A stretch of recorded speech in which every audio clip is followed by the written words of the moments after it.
my friends.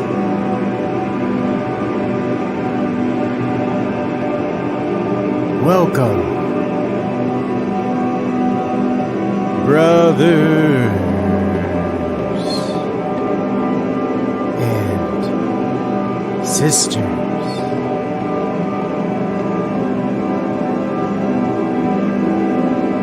Welcome, my family.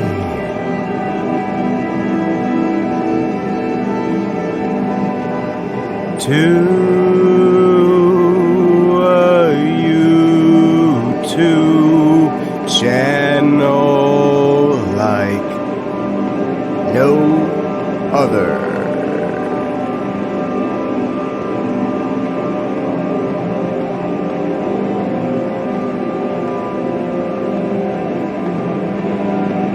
You might be asking yourself, what's this all about? I'll tell you. We talk about a lot of things here. Love of God.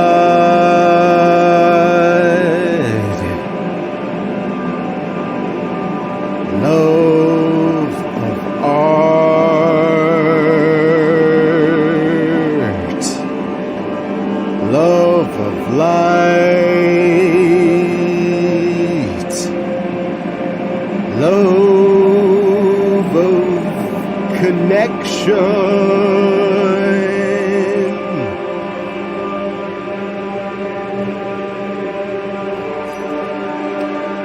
It's about a love for life. We can talk, or you can listen. You can witness an on-air conniption.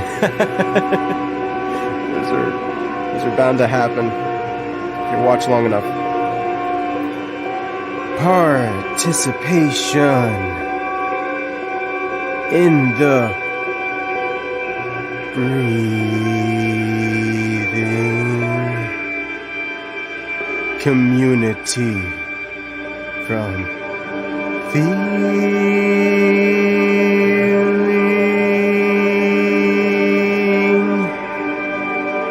Come to my channel for something new. It's the same old story, just the cast is new. They call me a trawling fisherman. I'm a Christian bounty hunter, a mystic real-life cartoon. Stick around and hear some tunes. Every man is not a number, a world inside to explore. Take a dive before you snore. Listen to hashtag trash folk. Hear some prayers. So, without further ado, let's start the show. There should be a link right there in the description or in the chat. And come on in if you want.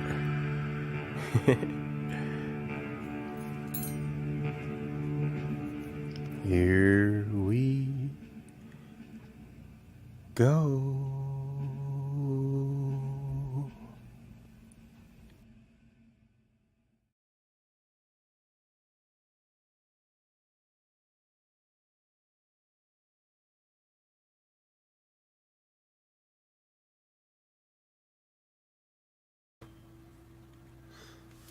Howdy. How's it going? Welcome back to the Burning Bushes channel, the live stream. I'm Daniel J. Newman. I change my headline all the time, but right now I'm calling myself a mystic. Sounds cool.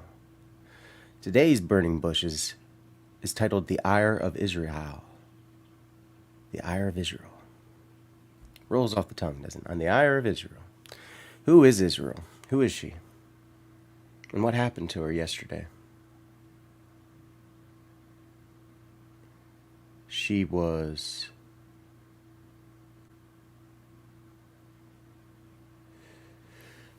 attacked. But it's more than that. I've been watching a little bit, and it's a developing thing. I was asleep, and then I woke up and just saw the news. The UN says, well, the UN doesn't say much. At least one member state did not condemn the attack. They said you can guess which one that is. I think that's kind of funny. You can guess which one that is. Sounds a little passive aggressive. Maybe foreshadowing for things to come. But either way, next up, I guess, will be NATO. Are they going to say anything about it? Now, Israel is an ally of NATO, but it is not a member proper. Therefore, if she gets attacked, other states don't have to defend her.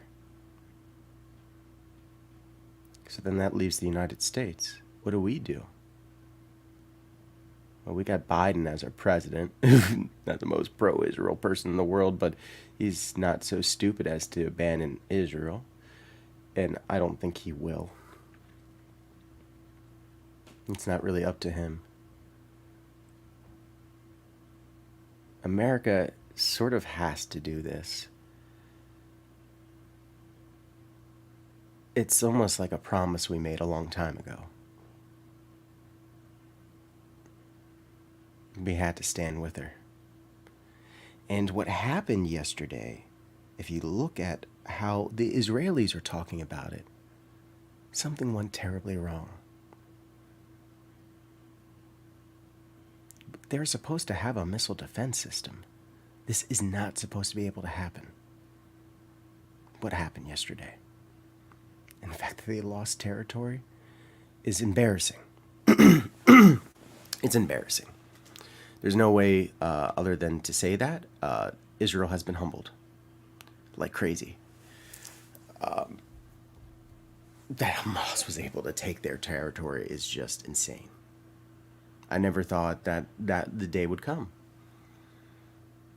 Hamas controlling the holy city? Well, the war on terror is back on. And again, as I said before, I believe this will be looked at as the War on Terror 2. What 2? What 1 was 9/11, when we were attacked. We took a break during a virus, just like World War I and World War II. And shit's about to get real, and it's going to be a lot more real than it was last time.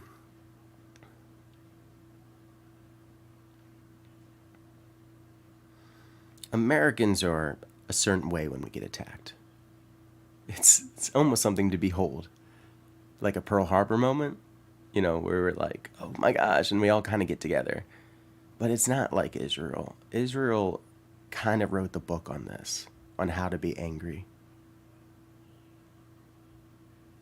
They're a small group of people. Their territory is about the size of New Jersey, with the mentality of New York. Take that as you will. But they all know each other. And they might not always get along with each other, but there's one thing that they will always, always, always agree on. Is that Israel's to be protected.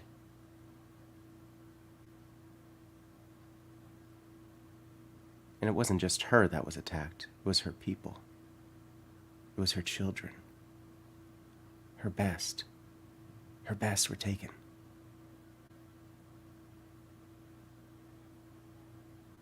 They thought that their technology would save them.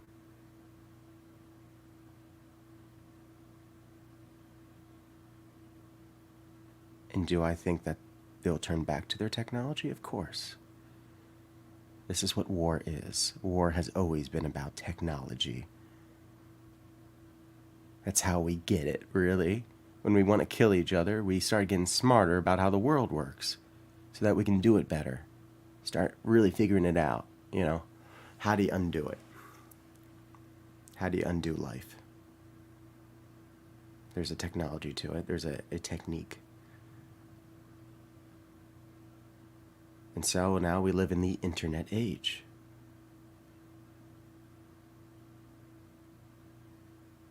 This is something interesting, this thing called the internet. But make no mistake, it was created for war. ARPANET. It was designed for a nuclear attack. If there was ever a nuke that went off, there needed to be a decentralized communication system. So they created the internet. Just like the GPS system, which is also designed for the military, and we are just privileged to use it. Those servers are owned by the US military, just like the GPS systems. And by the way, it's all open for attack. They're old systems. And as soon as Israel starts unleashing their cyber attacks, which she will, she has them, she's going to use them. We can't convince her to not use what she has. Especially when the entire world is against her. How could you blame her? So Israel's upset, and she's going to throw a hissy fit, but she's our girl, too.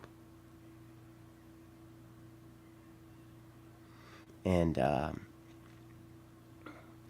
when we defend her, because we will be the white knight, we have a giant vulnerability called the internet. And when Israel starts going after people with their cyber attacks, we're going to get the cyber attacks. We're going to get hit. And when we do, not if, when. I'm going to say it. Why not? I'm just one man. I can be wrong. So sue me. When we get hit, we're going to lose the internet. And with it, a lot of financial information. And all that power we used to have will be gone. The only thing we'll have left is our military, which is a fine military. I think we'll survive. But what's going to happen to us regular people, the common underbelly of America, things are going to get weird, I think. I think some people are going to get some weird ideas about whether or not they like to live under martial law.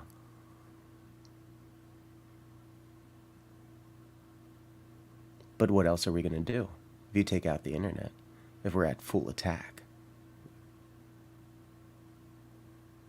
If it's time. Is it time for America to be humbled as well?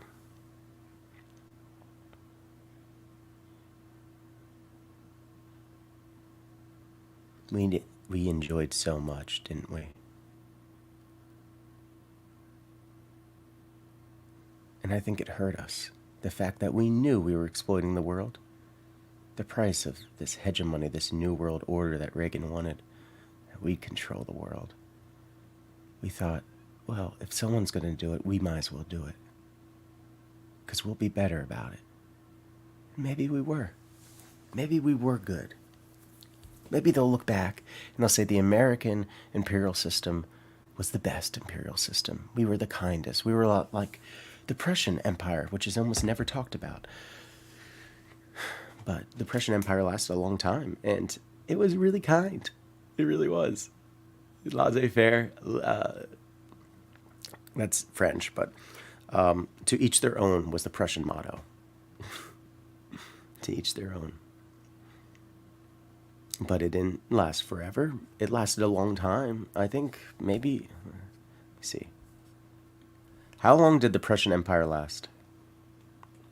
Not Persian. Yeah, that's funny. Yeah, the Persian Empire is the next one. Again, right? Prussian, not Persian. 2 centuries. Not bad. Not bad. Yeah. 1701 to 1918. So it ended with the World War, the Great War. But Prussian Empire was pretty good. Empires like that don't really get remembered, though. I think America will. Anyway, the point is, it kind of made us goofy. I think it made us hypocritical. We wanted it to be good, but we knew that we were the kind of the bad guys at the same time. Maybe it's better this way. Anyway, I got some kombucha here. Synergy. Gingerade.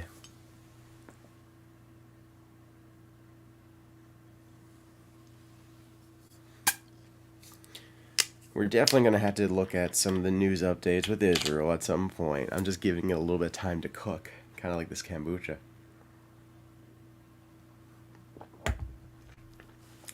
This kombucha's live, by the way. Kind of like us. Or me, anyway. It's got 9 billion living probiotics in it. And yes, there is alcohol in it. Very, very, very small amount. The kind that, my doctors have approved on. It certainly outweighs any kind of adverse effects. In fact, this small amount is not bad. Kind of wakes things up a little bit. The whole liver, which every once in a while it needs. But kombucha is like the only thing I can do. And because the liver and the gastrointestinal system are so... You guys won't know because you don't have a liver specialist, but it's actually really good for you. It's a whole science to the gastrointestinal system in the liver. Amazing science there.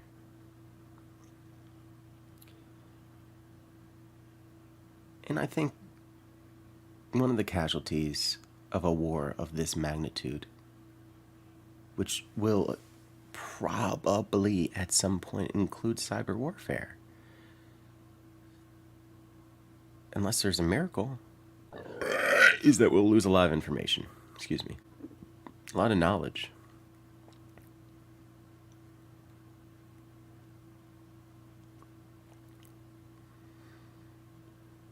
Well, we have to celebrate having the internet right now, right? Right. I put out a song yesterday. And I want to play it again. Because it really is more appropriate today than yesterday, because today's Sunday.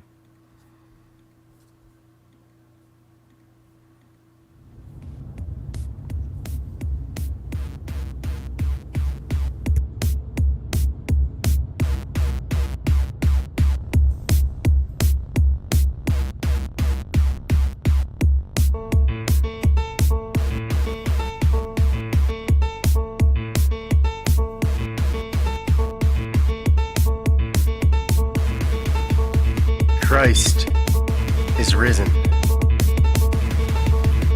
Christos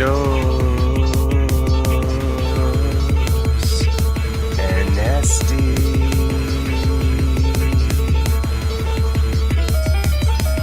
I was created, not begotten. I have a God. The Lord, He made me. Sawdust by the par, pollen and ambrosia cannot grant immortality.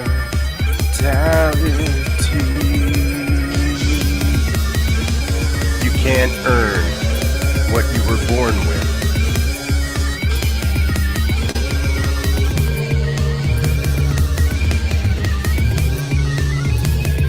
Don't you see the snares?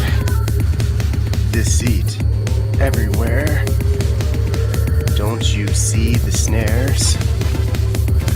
There's deceit everywhere. Christ is risen. Christos Dynasty. I was a Cretan. I was fallen. Proud to be flogged, the world corrupted, distrust in monogamy, sacred allergies. Go ahead and sneeze. Christ is risen, no matter what happens. Christ is risen, Christos Anesti. I was created, not begotten. I have a God. made me sawdust by the park. Pollen and ambrosia cannot grant immortality. Can't earn what you were born with. Don't you see the snares, deceit everywhere? Don't you see the snares, there's deceit everywhere? Christ is risen, Christos Nesti. I was Cretan, I was fallen, proud to be flawed. The world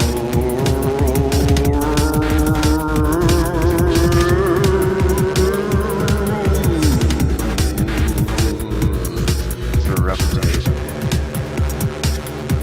Distrust in monogamy, sacred allergies. Go Christ is risen, no matter what happens. Christos Anesti. Christ is risen. Christos Anesti. Christos Anesti. Christ is risen in Greek. Cool thing to say. You can say it all the time, actually, because it's always true. But on Sunday, it's even more true. And of course, on Pascha, it's the most true. But just degrees of truth. Time is broken with Christ. You can always return to that conversation anytime you want. Anytime you want, you can return to the meeting with God. And the other stuff, it's somewhat getting you there, maybe. It depends. Now, what do you feel when you talk about, let's say, hearing me talk about Israel and this war that is happening? It's happening now. I mean, it was declared. It is a war,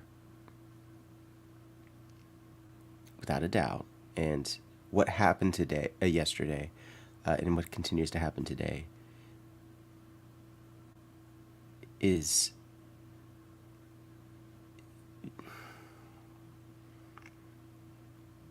I think people are still reeling from it. I don't think the world truly feels it yet. Except the Jews. The Jews coming back from the airport right now. I saw them on the news. I went out to talk to my dad after having a nap. And I said, why don't we turn that on? And he's just like, you really want to? And I'm like, yeah. So I did. I mean, he did, And we watched as Israelis came off the planes and they talked to the cameras. First time. Fresh from that. They just got out of bunkers that they were cramped in. And they were talking about all the bombs going off. And I don't know. It's one of those things that you kind of had to come and see. It's just cameras. Some people are better than others at being able to make a connection through audio and video. Real life is always better. But I've been on the internet for a long time. I've seen a lot of people and connected with people for a long time over audio and video. I think maybe it's a gift of mine. And I could tell that they're very upset and they're shocked. And it's the kind of shock that's going to shock the world. Because as soon as they wake up out of it, because right now they're still in shock, it's vengeance time. And how can you blame them? I would be exactly the same way. Everybody knows each other over there. Imagine if it was somebody that you love that just died. 9/11 was one thing to us because we're like, oh my God, America got attacked. Because we have some pride over this nation. Some. Israel, it's on another level. It's spiritual. It's in their soul. to love this nation, and of course to love each other. And they just wiped out a significant portion of them all at once, including children. And they've taken hostages. What are they doing to the hostages? Once the shock wears off, Israel's going to make itself known. And we're going to be standing with Israel. And we might even be surprised by what we see. Pope Sock says, yeah, the Palestinians have good reason. Fuck the Palestinians.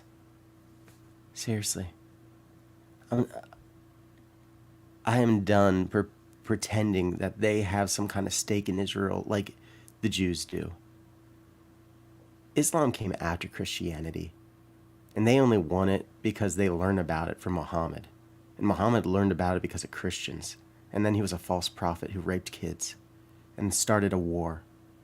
Wars to conquer and to make people believe by the sword.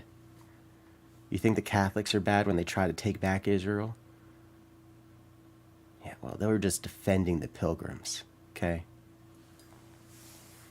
That's the Jews' land. It always has been and it always will be.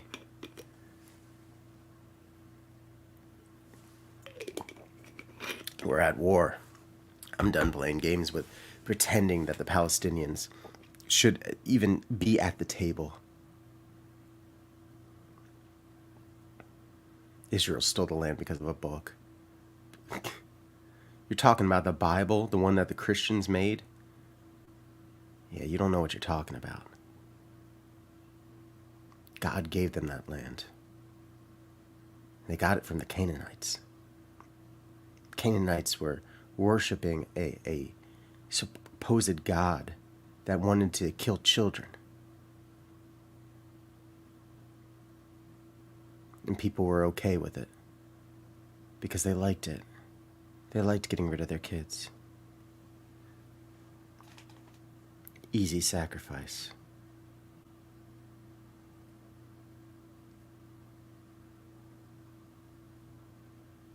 And Pope Sock says God kills children. God creates children. And they eventually die. A lot of times because of us. And not following his statutes. God created all life. And all life does end. But he gave us an everlasting soul. And if you don't submit to your Creator, look around and find out. Try for an instant to call that bluff on God.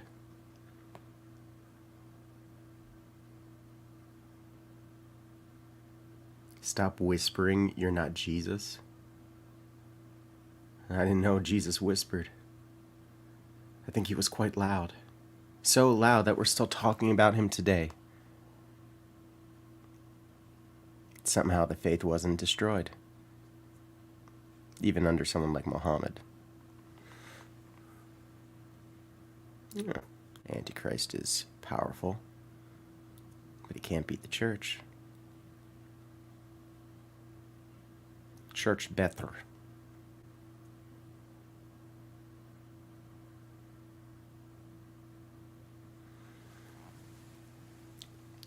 Regardless of what you think, Pope Sock's Israel was attacked, and it will respond in wrath. Pope Sock says Muslim kids are okay to kill then? Question mark. Oh, that's an interesting question to ask me. It sounds like you want a straw man. It sounds like you're losing the argument, so you're going to ask me something stupid right now. But no, it's not okay for Muslim kids to kill Muslim kids. No, it's not okay for that. Pope Sock says, "Oh, your butt hurt." I guess so. If you say so, I'll leave it up to you. You're like a person on the internet typing to me. Welcome to the show.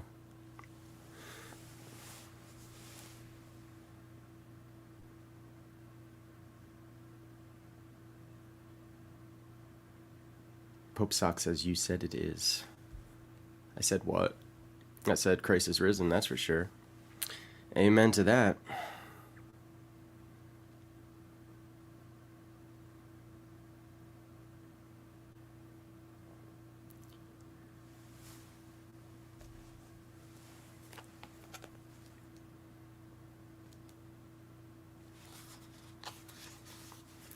In the name of the Father, and of the Son, and of the Holy Spirit, amen. Holy God, holy mighty, holy immortal one, have mercy on us. Holy God, holy mighty, holy immortal one, have mercy on us. Holy God, holy mighty, holy immortal one, have mercy on us. Glory to the Father, and to the Son, and to the Holy Spirit, both now and forever, to the ages of ages, amen. O most holy Trinity, have mercy on us. O Lord, cleanse us from our sins. O Master, pardon our iniquities. O Holy One, visit and heal our infirmities for your name's sake. Lord, have mercy. Lord, have mercy. Lord, have mercy. Glory to the Father, and to the Son, and to the Holy Spirit, both now and forever, and to the ages of ages. Amen. Our Father in heaven, hallowed be your name. Your kingdom come, your will be done on earth as it is in heaven. Give us this day our daily bread, and forgive us our trespasses, as we forgive those who trespass against us. And lead us not into temptation, but deliver us from the evil one. Lord have mercy, Lord have mercy, Lord have mercy, Lord have mercy, Lord have mercy, Lord have mercy, Lord have mercy, Lord have mercy, Lord have mercy, Lord have mercy, Lord have mercy, Lord have mercy. As I come to the end of the day, I thank you, O Lord, and I ask that the evening and the night may be free of sin. Grant me this, O Savior, and save me. Glory to the Father, and to the Son, and to the Holy Spirit. As I reach the end of the day, I glorify you, O Master, and I ask that the evening and the night be free of offense. Grant me this, O Savior, and save me, both now and forever, into the ages of ages. Amen. As I pass to the end of the day, I praise you, O Holy One, and I ask that the evening and the night may be free of temptation. Grant me this, O Savior, and save me. Bless the Lord, O my soul. O Lord my God, you have been greatly magnified. You have clothed yourself with thanksgiving and majesty. You have wrapped yourself in light as with a garment. You have stretched out the heavens like a curtain. You are he who covers the upper chambers with waters, who makes the clouds his mount, who walks on the wings of the wind, who makes his angels spirits and his ministers a flame of fire, who established the earth upon its foundations. Throughout the ages it shall not be moved. The deep, like a cloak, is its mantle. Waters will rest upon the mountains. At your rebuke shall they flee. At the voice of your thunder shall they tremble. The mountains rise and the plains descend to the place which you established for them. You fixed a limit that they will not pass, nor will they return to cover the earth. You send out springs into the valleys. Waters shall run between the mountains. They will give drink to all the beasts of the field, while donkeys will await them to quench their thirst. The birds of the air will nest beside them and sing among the rocks.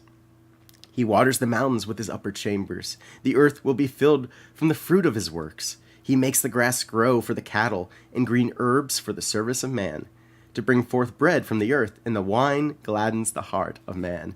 To brain his face with oil, and bread gives strength to the hearts of men. The trees of the plain will be satisfied, the cedars of Lebanon, which you planted. There the sparrows will build their nests. The house of the heron is leader among them. The high mountains are for the deer, rocks of refuge for hares. He made the moon to mark the seasons. The sun knows the hour of its setting. You appointed darkness, and it was night, in which all the beasts of the forest will prowl, young lions roaring to plunder and to seek their food from God. The sun rose, and they gathered together, and they will lie down in their dens. Man shall go out to do his work, to labor until the evening. Greatly magnified are your works, O Lord. In wisdom you have made them all. The earth was filled with your creation.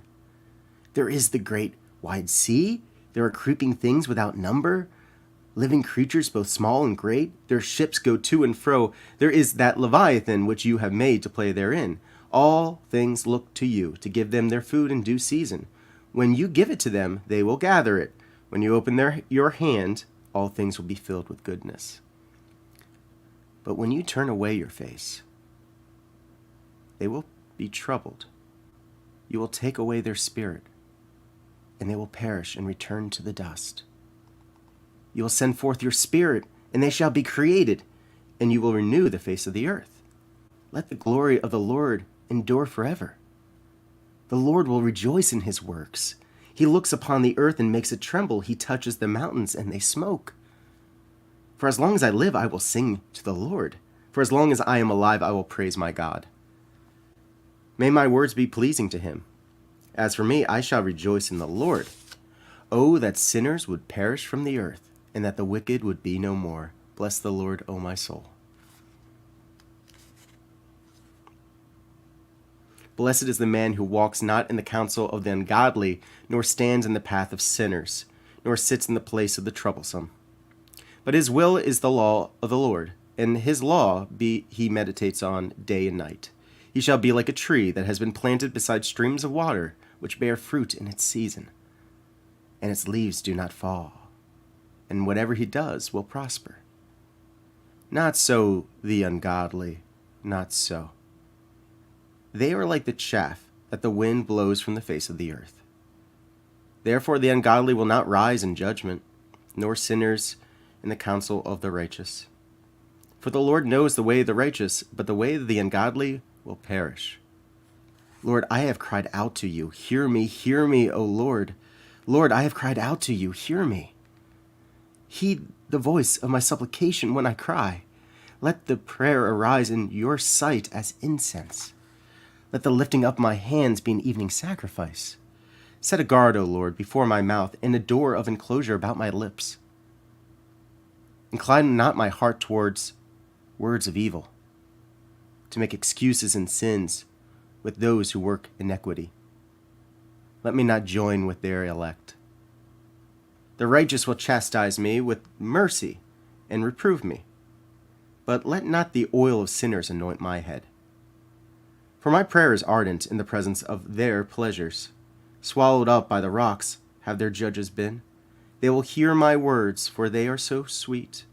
As a cloud of earth is crushed upon the ground, so have their bones been scattered before the jaws of hell. For to you my eyes are turned, O Lord, my Lord. In you have I hoped. Take away not my soul. Keep me from the snare that they have hidden for me, and from the traps of evildoers. Sinners will fall into their own net. I am alone until I pass them by. Glory to the Father, and to the Son, and to the Holy Spirit, both now and forever, to the ages of ages. Amen.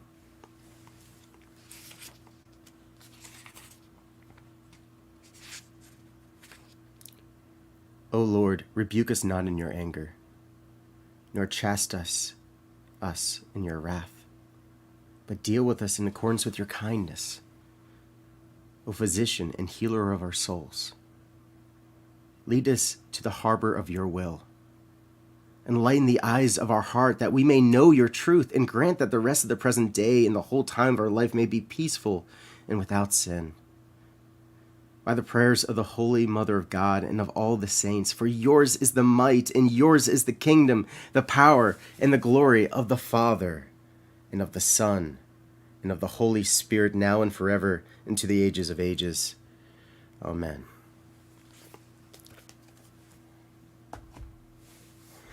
All right. Oh, Lordy. Lordy, says Pope Socks, and he says, looking forward to your next obsession. Michael, how's it going? I'm going okay. How about you? Doing all right. Can't complain. Nice. Yeah, there's like somebody like water skiing outside, so I'm just watching them. Nice. Have you ever tried water skiing? No, no, have you? No. I'd like to. Sometime. Yeah. I'd Have also you like gone to to? try a ski-doo. Mhm. I've done those. I like those.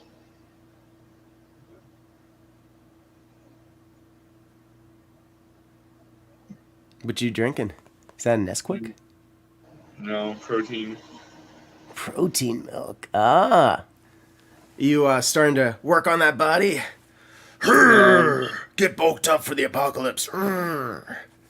No, it's just like good way to eat something if I'm not hungry, like when I don't have Yeah. an appetite. Yeah. You don't smoke weed for that anymore? Um, I don't really have any strains at the moment. I guess that really get me hungry. Maybe. Gotcha. Yeah. Yeah, like sometimes they just don't make me as hungry as other times. I I don't know. always ask the the depository, um, the dispensary. I always ask them, what is good for nausea. What's Do good they have a for. big selection at the dispensary? It's Oh, they do. primo. I love it. That's the negative about this site I use because like they used to have a lot of choices, but now it's like even for the sativa option, they only had one this month, like one sativa. But like it'll always be good whatever they have. It's just like sometimes they'll have 5 or 6 options or Yeah. yeah. This is it's an older one I have.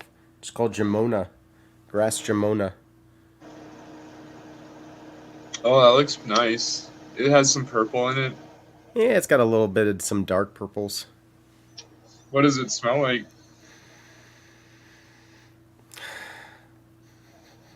A little bit like a little piney like Lysol. Oh yeah, yeah, nice. Nice. Yeah, and a bit of a lemon zest to it as well, like a lemon balm and pine needles. Oh, that's good. Yeah, yeah. It's like Canada's Thanksgiving this weekend, so we had our meal yesterday, and it was good. We just didn't do a turkey though, because there was only like 4 or 5, or there was 5 of us, so we just did chicken and ham.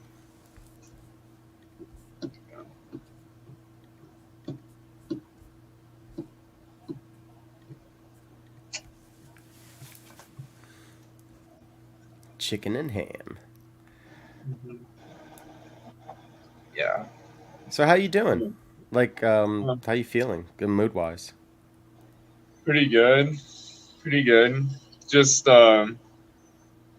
just tired today, but good. Yeah, how about yourself? I'm good. I've had a great day. Um, Glory to God.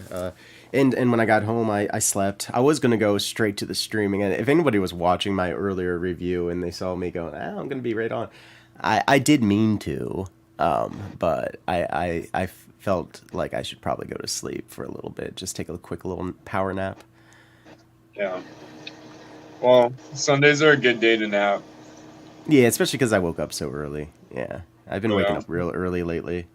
I've been What changing time? everything. What time? Or how early? It depends. Like sometimes it's 5 a.m. and I'll go out driving because I like getting people in their mornings now instead of at nighttime because the city's getting so bad. In fact, I still haven't done that video yet where I'm going to talk about the whole like almost sexual assault slash sexual assault thing. Um, Mm, I'm gonna well, play the video and do a thing for it. I had to stop doing ride shares at night because of some stuff myself. Like, it wasn't like like some of it was just more annoying things, but like some of it was more dangerous things. But like one thing, like this woman, she was nice and all, but like she kept calling me to drive her, and then like she just kept abusing it more and more. Like she would just like lie, like she'd be like, "Oh, I'll just be like this long or this long," but then it wouldn't be that long, and then you're like stuck out there waiting much longer. And Yeah, they people can like, try to take advantage of you for sure, especially if you're well, nice. and like they can be so rude too. Like some people are just so rude. Like, and I understand that some people come from like harsh backgrounds or that like they've had a rough life or and stuff. But like, it's just not easy though to put up with some people. Yeah, but you're out there to help them. And that's the thing Yeah, that for like sure. rideshares need to remind like their passengers. It's like you're paying me, right? But like you're paying me to be out here and like this is my time and this is my Well, vehicle. And like I don't know Yeah. where you're coming from, but like I'm providing you a service. So like don't treat me like you I mean, treat me like you would a cashier, I guess, but people don't treat them that well either. The problem with the society is looking at people as accessories to a service.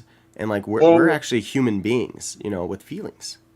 yeah, that's part of it. I think you're right. Like people aren't they're looking at it as like, oh, I need something and this is just a service and yeah, like I don't need to treat them with respect. But I also think a lot of it too is like at least where I live, like a lot of these people are like they're not like they're poor and like they don't accept that they're poor and they're like, oh, I want to go out and I want to do all this stuff, but they like don't have the money to actually pay for like how much that really costs to pay someone to chauffeur you around. Like if Exactly. you really Yeah. want to go do like what you some of these people want to do, like some people do pay what they're supposed to, but it's like some of them it's just they expect like you to do like so much for so little and you can't like it's like no, I can't. Oh yeah, and we're not being paid what they paid. Like if they pay for $45, we're probably getting $25. Well, I was doing it through Facebook groups, so I wasn't doing it through Uber or rideshare. That can get you too, man. I get in some trouble with those personal rides, man. Trust me. Oh, I know. Like A lot of sometimes, like people that like I was helping out, and you know they just took advantage of it. They're just like, okay, this person isn't being nice. He's a Christian, and he's let us know at this point that he wants to be good, and that he wants to do good things. And then they start to doing more and more and seeing what they can get away with until eventually you're like, yeah, I'm being taken advantage of because yeah, like they realize that I want to do good. So but like you are like needing money though too, and you are needing to work. It's not like you're a billionaire who just like can do charitable stuff for free constantly. yeah, it makes it look like that because I have this nice truck. I'm dressed nicely, so it makes it look like I'm rich, but I'm not. I'm like, no, I'm struggling to pay these bills, man. I just don't Well, let it on, you yeah. know. Well, that's the funny thing. Like, I ordered delivery food the other night, and like, I barely ordered delivery, but like, I just did. And then, like, the guy who came had such a nice car, but it's like he was delivering food, and it's like, if I had seen his car driving around, like, it's a like super expensive car. I would never think he was delivering food, but there's nothing wrong with that. But it's just like, making assumptions and stuff. Like, it Yeah, doesn't really, it's not a good thing to do because, like, yeah. you don't know someone's Yeah. story.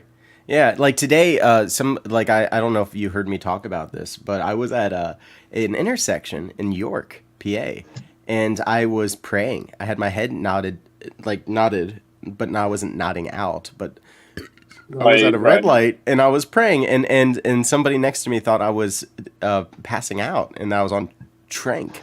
And I'm like, no, I'm praying. And Right, they he didn't assume believe that. me. He didn't believe me. He's like, yeah, that's real smooth. And I'm like, no, no, I really was. It's Yeah, Sunday. I'm praying. I got back from church and like, I'm just keeping it alive, you know? yeah, and I mean, like that guy could have a lot of people in his lives that are passing out and they're lying to him and saying that they're praying, but like I truly doubt that. Like he's just assuming that about you, and you weren't. You were praying. Yeah. Yeah, yeah. But like, yeah, ride shares, no, like it's 50-50 on the Facebook groups. Like if it's gonna go great or it's gonna go horrible for me because like there's a way like they have a few ways of like mitigating it, like if someone has a bad experience you can report it back and the moderator will hopefully remove them, but like you still had a bad experience, but like b like you always are supposed to ask for money up front before you like drive away from their residence, like because a lot of people here just scam you. They'll be like, I'll e-transfer you, but then they'll like keep telling you like, oh, I want to e-transfer you at the end of the ride, but it's like then they just try to get out and leave, so you're supposed to ask for cash, or like an e-transfer before you go that you can auto deposit, and then like you're supposed to like I don't really know what else you're really supposed to do. You're just supposed to try to be safe, really. Like or agree Yeah. upon a price. Yeah. Yeah. Yeah. It can be scary out there. Well, like I've had a few times where someone will ask you for a ride, and it'll be a girl or a woman or something, and they'll be like, you'll go to get them, but then when you get there, like 4 or 5 or 6 people come out and get in the car, and then you're like, oh, I didn't agree to that, but then like they're already in the car, like, and you have to deal with 4 or 5 people. Yeah. So, has that happened to you though? Like one person, like, because you don't care how many people are in the car, doesn't matter. It doesn't really matter to me. I never really care about that myself. Yeah. Oh, Brojo's happy about the Eagles. Why's that? Did they win? Oh, also, yeah. you're muted, dude. You are muted, Brojo. Okay, now you're good. How's it going? First game I actually got to watch since the season started. They're 5-0 now. 5-0. The Eagles are winning. Nice. I actually just consider won the myself kind of an game. Eagles fan. I like when I was a kid. I just picked one because you were supposed to, so I picked Eagles. Oh yeah, yeah.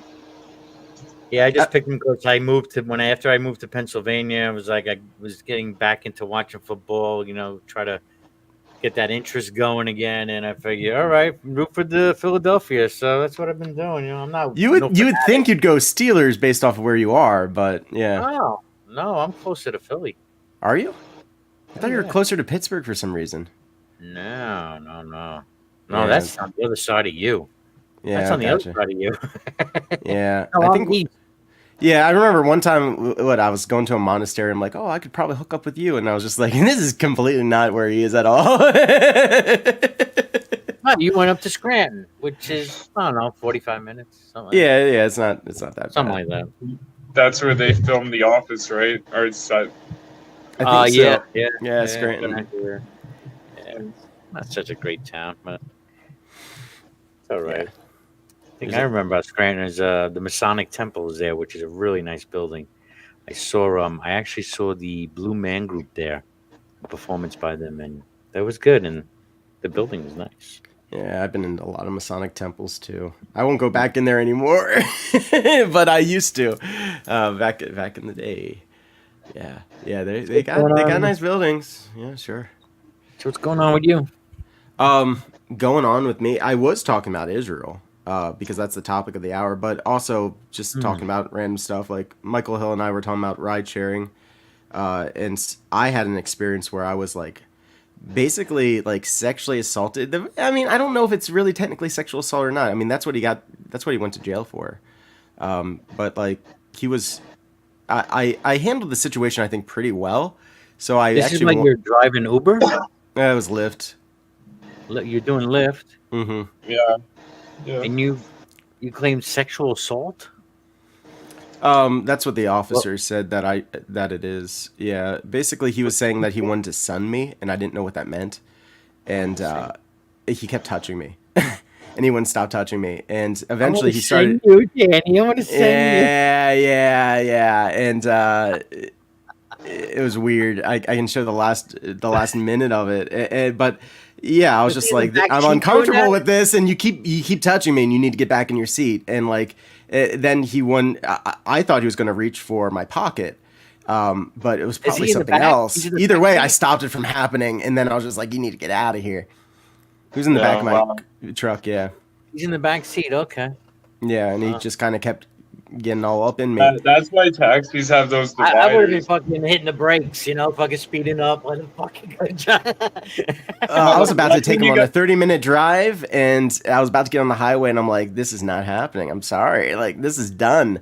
And I'm not. This is not what I'm interested in. Get out." Yeah, and when he wouldn't get out, that's when things escalated a little bit. But touch me again, and you're gonna lose that fucking hand. I mean, yeah, hey, you know how Pennsylvania is. We typically carry a toolie with us.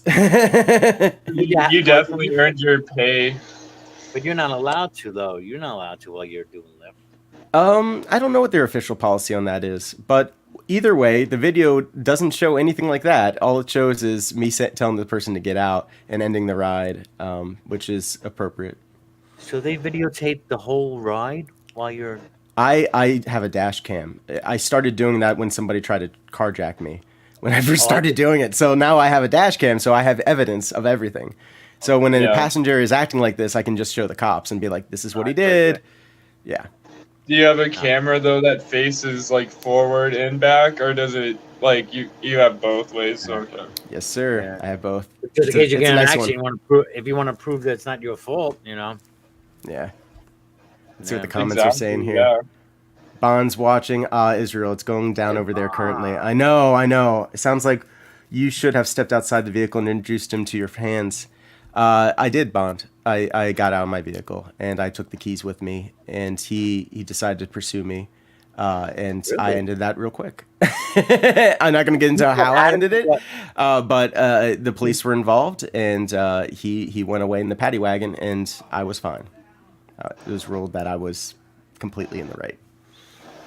Was he drunk? He was on Trank, I think. Oh. So he's Yeah. bothering you. You get out of the car, call the cops, I guess. And he's coming out of the car, still reaching for you.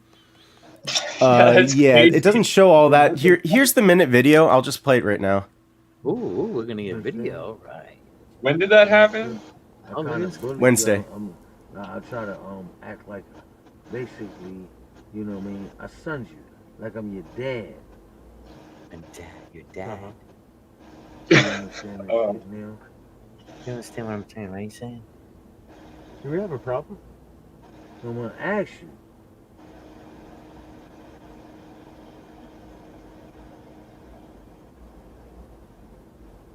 Yeah.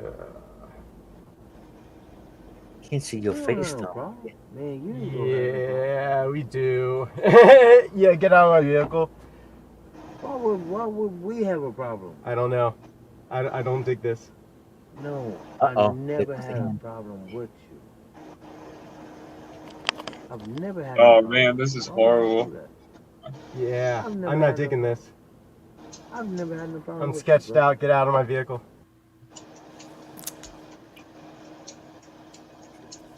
So, oh wait, you're not gonna? Did he get out? That's it. That's the 1 minute video. Yeah, that's the 1 minute Oh. video that I have to share. Did he get out? He obviously got out, right? Well, you Eventually had to he get out. did. Eventually got out. Yep. When I got out, Ah. Bond says, "Nah, that guy is suspicious." Yeah, absolutely. Oh, yeah, you could see whatever he had intended, I was not interested in. And there was a long time leading up to this too, and I'm only showing the 1 minute of when I told him, "Look, you got to get out." I canceled the ride, and when I canceled it, I then called up Lyft support and explained that he wasn't getting out of my vehicle. She said, "Call 911 right now." Happy 420 West Coast. Bond says that wasn't 1 minute. LOL. It's exactly 1 minute. It's exactly 1 minute. I can play it again. Sure. I'll do a video surrounding it and explaining like context and everything. But yeah. Suffice it Did to you make say, it he was short? acting weird up to that point too. Is that on your channel? Not yet. Oh, okay. Yeah, I'm going to do that at some point because I think it's important for people to know to exert Yeah. your boundaries. Exactly. Educational. Make it educational. Yeah. Maybe have an air horn with you next time. Fucking or blow your whatever, face out. or whatever, whatever a makes- lift allows you to have. Yeah, I mean it's non-lethal. you know? Yeah, exactly. Pepper spray too. Yeah, pepper spray is good. I got this pepper spray. I think it's called Fox something. It's supposed to be really strong. Yeah, I didn't have pepper spray with me at the time. I wish I would have, but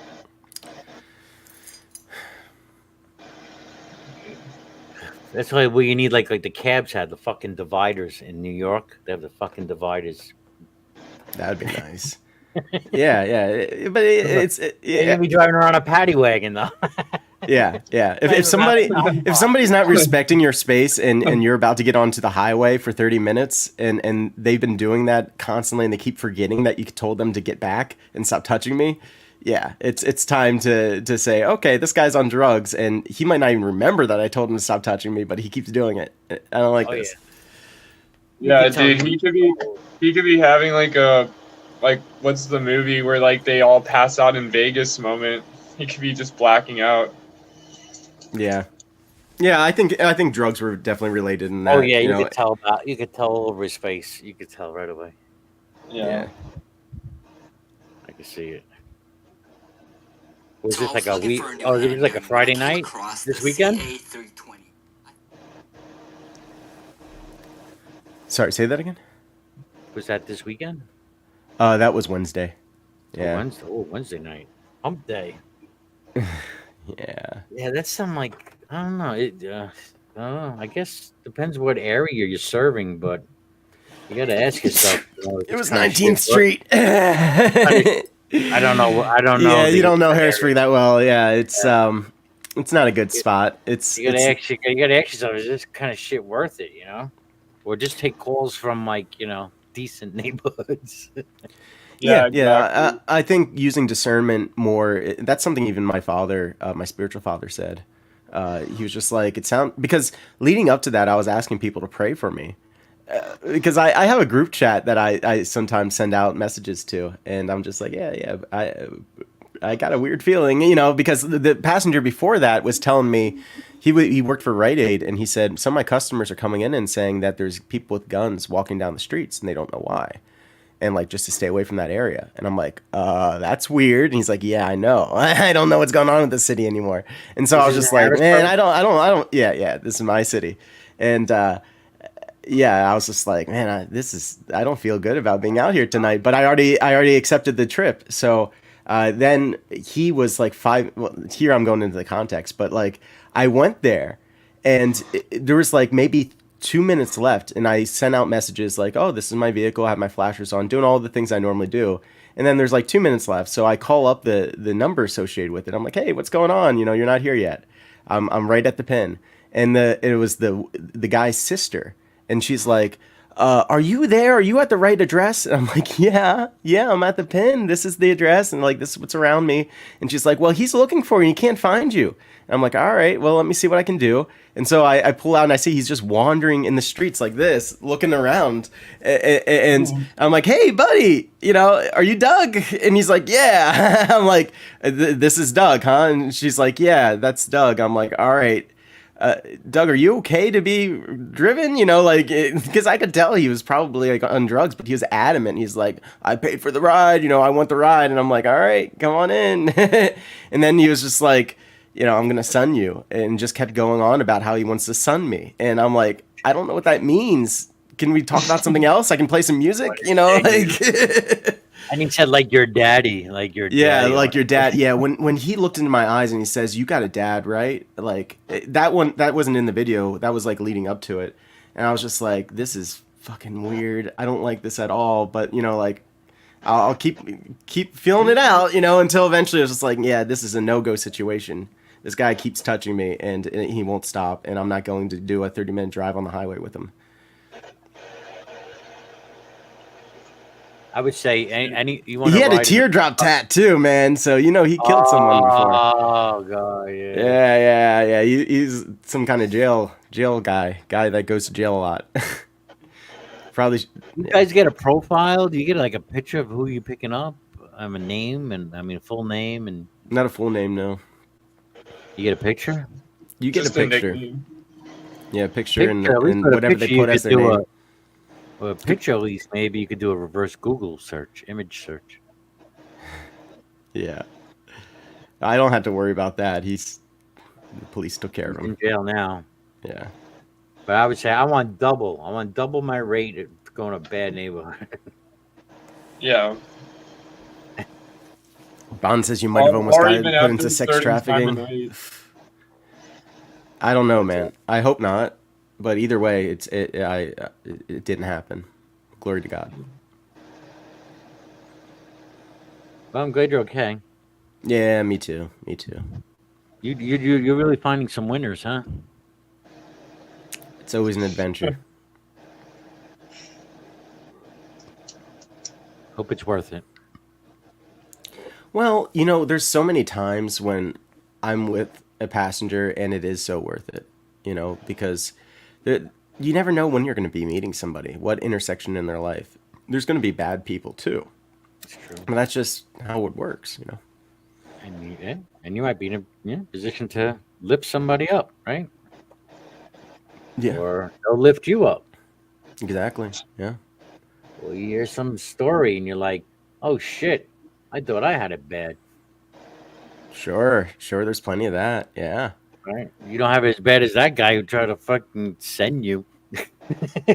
Yeah, right. He's got it worse. That's true. That's true. I've probably got a lot more going on in my life than he does. That's one way to look at it. Yeah. You could have been lifted up by that dude, LOL. Lift it up.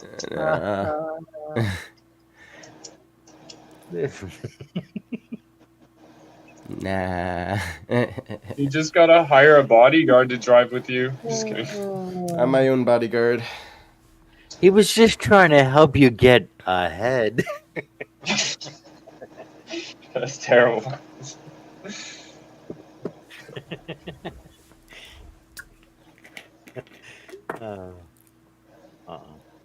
Danny took that too serious. Mhm. So serious. Oh, It's hard God. not to. It's one of those things, you know. Please. And you're talking about yourself That getting was sexually actually good. assaulted. I know. It's hard. Hard. He said hard. Too soon. Is Michael Hill your real name? Well, I can't. yeah. I mean, it's a lot of people's name. Yeah. Because I think of Wait, the Michael Hill of the Crusade? That Michael Hill? No, I don't think so. No. You remember that? Do you remember that joke? Oh. Yeah. The Crusade of now- Michael Hill? Yeah. call him Mike, I don't know then. about that now. If that's a good topic to be discussing with the current events. Oh my gosh, yeah, really. Whew, my goodness. Yeah, so Brojo, what are your thoughts on this whole Israel situation? I mean, it's the elephant in the room. The elephant in the The Ire of Israel is the name of the stream. Listen, this shit's been going back and forth for millennia. That is true, but this is unprecedented. They've never been attacked like this before. They actually got territory seized from them. Okay. And I'm sure other times there was unprecedented moments too. There's always a first time. But apparently Netanyahu's not. I mean, Israel's not so innocent here. I mean, but I haven't been keeping up with what's going on over there. But it's just back and forth. My last understanding is that Hamas was voted in by the people, right? Didn't they have like an election and voted in Hamas? Israel had. I mean, Palestine had numerous opportunities to have peace. They almost went to a two-state solution, which would have been like unheard of. That would have been unprecedented, like splitting Jerusalem up into two, capitals. There was a lot of opportunities. That's never going to happen now. Right. That's never going to happen now. They always want ship has sailed. Yeah. It's not good. It's not good.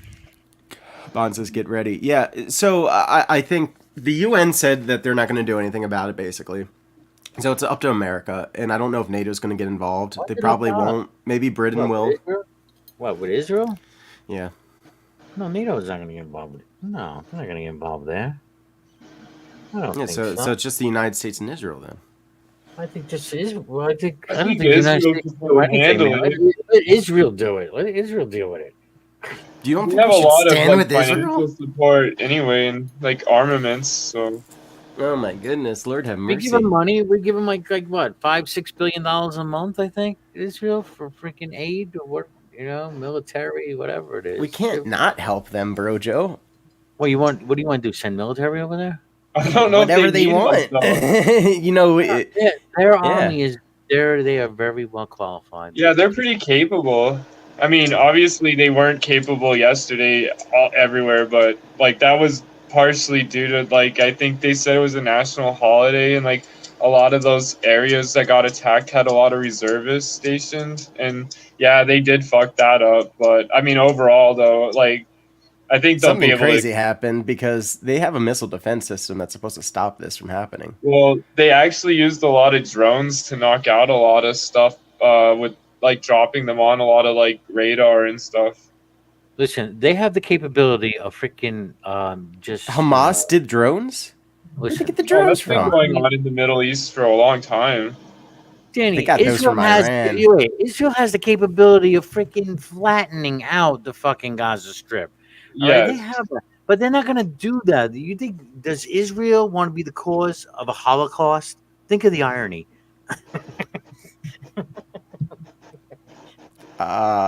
They Israel got attacked. What do you expect? I mean, they're going Yeah, to but they're not retaliate. going to. I mean, I'm saying they have the capability. They could just wipe them out if they wanted to. Do you think they should? No, All right. Well, they're going to do something. I know that much. they have to do something. If you can strike, you strike. You know, if you can like pinpoint strikes and get the leaders of Hamas or stuff like that. But there's always going to be casualties. Yeah, but there was Collateral innocent damage, Israelis you know? that died too, man. The This thing is just is, tit though, for with tat. this one, I they really understand, didn't but- even go for like military stuff as much. They were really, I know. yeah, just attacking civilians. It was that they really didn't get anyone to support them on that one. You know what I think they should do? I think they should just take it over the land. Go ahead, take over Gaza, all the way to the ocean. Go ahead, take it over. I think they will now.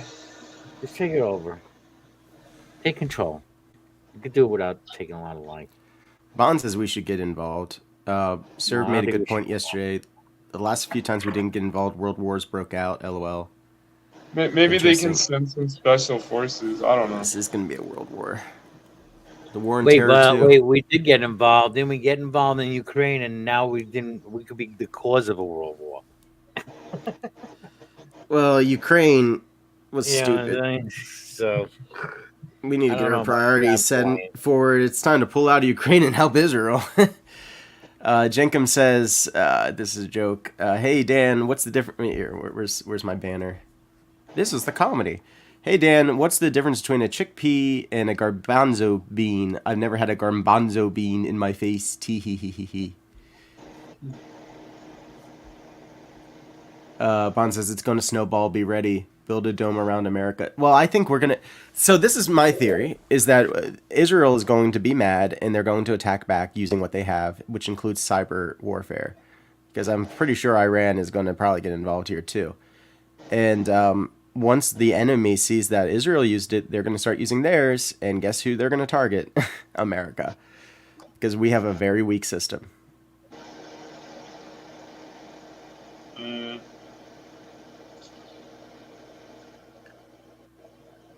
What do you want to bet? Bet? I'm just joking, but what's the How are we gonna pay each other? There's gonna be no Cash App if the internet goes down. Oh yeah, well I guess we'll just give each other free ride share, whoever wins. Yeah, I'll make my way up to Canada after the grid shuts down.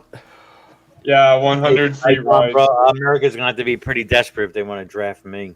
I could see Brojo with a gun.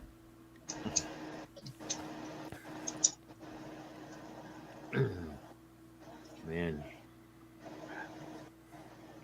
But yeah, it's definitely something that's going to affect the world. It's just a matter of guessing what it's going to happen. I mean, how does Israel respond to something like this? This is their version of Pearl Harbor. Dude, I think they don't want to mess with Joe Biden. Who, Israel? No, I'm just joking. Anybody. Joe Biden. I can't believe he's president when this is happening. and then we get all the the doomsdayers coming out now. Oh, it's the end times. Look, they're getting surrounded.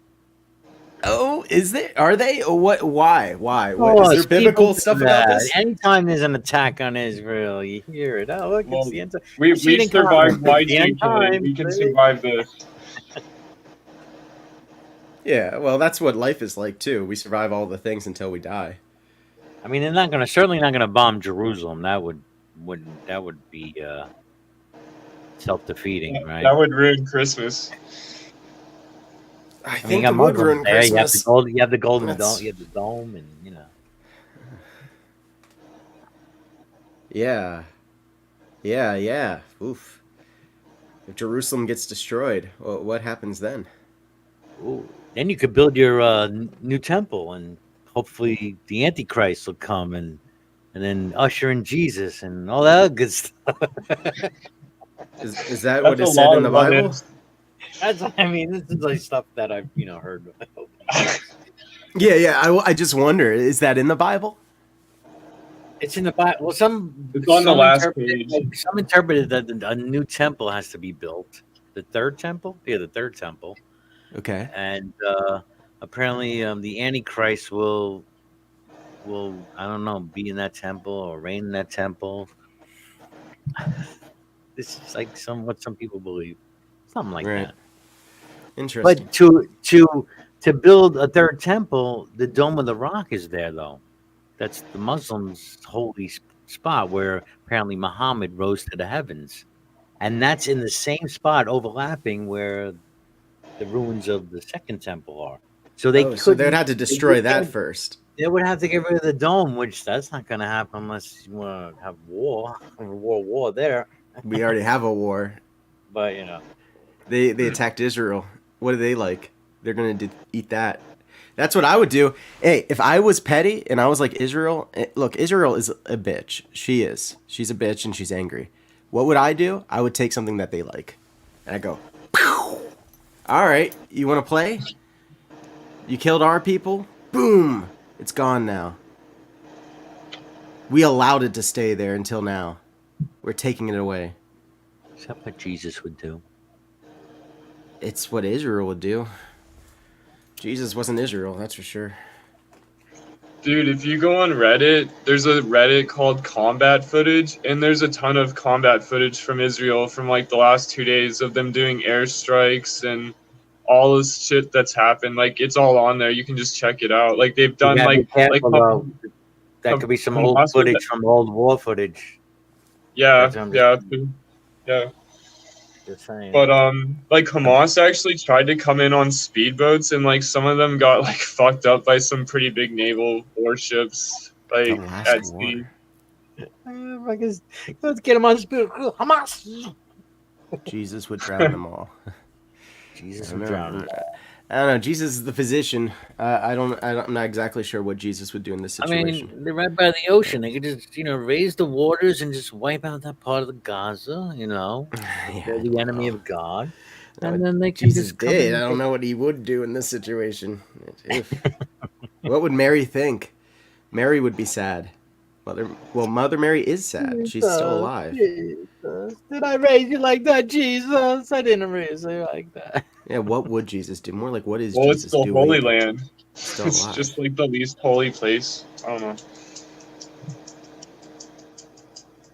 Yeah. Yeah, man. So Bond says he's been hearing it being called the last war. That's spooky. Jesus has drowned them in the past. Yeah, but he put out the rainbow, like you see behind Brojo. The Pride rainbow. No more No, floods. that's the Pink Floyd rainbow. That's God. It's a representation of God and the religions to me. Yeah, I was making a joke. I Kind know. of like the. Yeah. Kind of like the whole. Yeah, what so was it? don't It was be, sexual assault joke. Yeah, I mean, I feel like that one was way more mild. But yeah, I love Pink Floyd. I know what that is. Yeah, I have a shirt that has that exact same image. Well, not got the the same blue- image, but yeah. Sorry, it's the classic image. Not you got like a weird permutation of it. Who painted that for you? I found this online. Yeah. I don't know where. Here's the, It's cool looking. I like it. I like it's kind of like it's abstract, you know. It's nice. It's Yeah, like water, it's man. It's got water in there too, you know. It's got like colors and shades. You definitely tell that there's intention behind it. Yeah. So man, yeah. I watched. I went to a Haggerty exhibit when I was in Myrtle Beach, and he does some really cool art. Cosmos 2 is probably like the one I like a lot.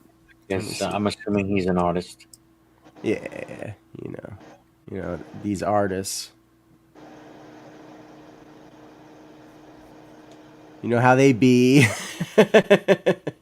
I watched this podcast about these guys that did graffiti in Los Angeles, and they're like, they're pretty famous now. Like they've made a brand and stuff, but like they got in trouble because they did a mural that went for like 6 city blocks or something, but they did it on like a riverbank, but it's like the city owns the property, and then but they actually rented like private planes and helicopters to map out where to do the mural. And then they had to like sneak in there at night, and it was so crazy.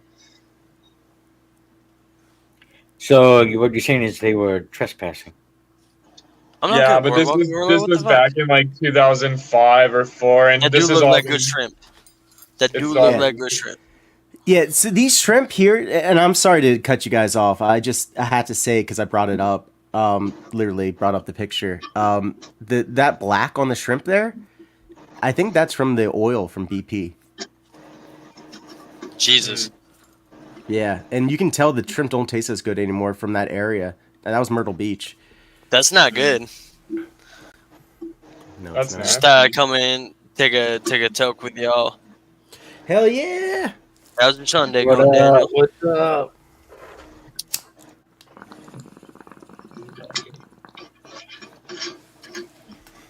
So, Tony, what do you think of Israel and the fact it got attacked? Do you think anything's going to happen? You know how I stand. I'm very apolitical on things.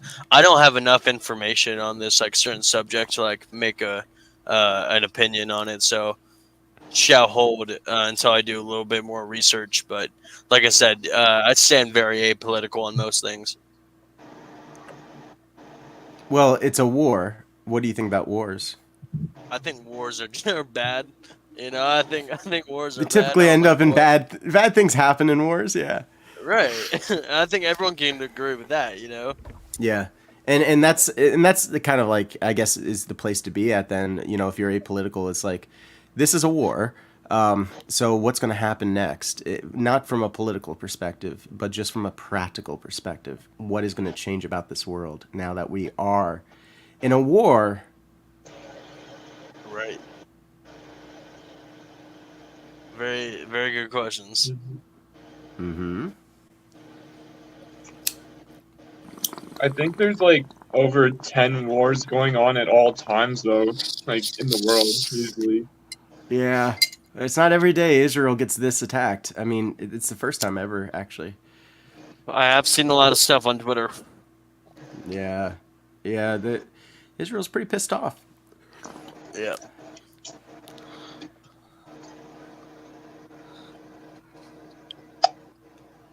Do like that. Sometimes it do be that way. Really, really do. But yeah, no, my prayers are for everyone in need. Yeah, like I said, I. try Oh not yeah, to from a interject religious myself in perspective, you said politics. that you were a Christian. I forgot. Yeah. So what do you think from a religious perspective? Israel being attacked. That's not good. That's from a Christian who like respects others' beliefs and whatnot, like most do. I don't know. I guess I'm looking at it just like this is bad, you know. Little information. Besides just there's a war, Israel's being attacked. Yeah, apparently Hamas just went after, and Michael Hill, you were saying this earlier. They were just kind of going after civilians. Like it wasn't really even military targets. They just attacked the rained music down. festival. That's not good. They, That's not they good literally whatsoever. attacked like random civilians. They were just doing terrorist acts, not like military acts. Yeah, I thought Israel had better defenses, says Uncle Larry. Another elephant in the room, and that's something that you hear from. I mean, they're all still reeling from it, but they're They like, said something went thousands of wrong. Like, this is not supposed to happen to Israel. Like, they have better defenses than this. Like, they have a missile defense system. They have great Yeah, but they intelligence sent most of the time. thousands of missiles. Apparently, Dude, right? Canada doesn't even have a border wall with America. Like you can just walk across like fields. I know there are sensors out there, and I know there are drones in the air and stuff, but still, like, you could use a very fast snowmobile in the winter. If it's going like 100 miles an hour, you could easily cross those fields fast. You know, like they do that. Like people smuggle people, or they like you can use submarines too. Like there's all kinds of ways to get in. I mean, Yeah.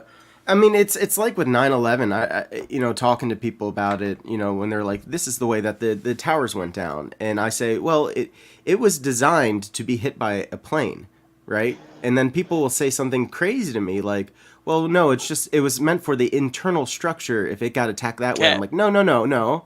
I'm telling you, they designed it for a plane to hit it, and these are smart people." People that intend that there's going to be fuel in it, that it's going to be big, and they did calculations for this. And it's like the same thing with Israel. It's like, yeah, you can make these wild excuses like, oh, yeah, well, they didn't know it was going to be that many missiles and all that. No, no, this was designed. They're smart people. This was designed so that this couldn't happen, and yet it did happen. And what Israel learns from it is, number one, why did this happen? But number two, they can't trust these enemies on their border anymore. Right. If they can do it once, they could do it again. What's your cat's name, Michael? his name is Django. Hi, Django. Yeah, he wants Exactly, to Uncle Larry. go outside. That was what the missile defense system was designed for, was for a lot of missiles at the same time. That's why they touted it as being this amazing thing that would like lead to world peace kind of deal. It's like, oh, well, Israel can't be attacked, then we're fine. But it is being attacked, and it didn't work for some reason. It could have been a cyber attack, for all we know. It's like Pearl Harbor, man. They weren't expecting that either that day. What do you think about Pearl Harbor, Daniel? I think that we did kind of know a little bit before it happened, because I think it was just a little too convenient. We moved out all of our good ships, and we left the ones that we wanted to be destroyed in the harbor. I think... Yeah, now this thing with Israel, I don't think this is any kind of false flag type of deal. Israel doesn't get attacked like this. If anything, Israel would be doing the false flagging. Like, let's be honest here. I mean, that's more their MO. Because Israel's smart. I agree with you on the Pearl Harbor thing. Yeah.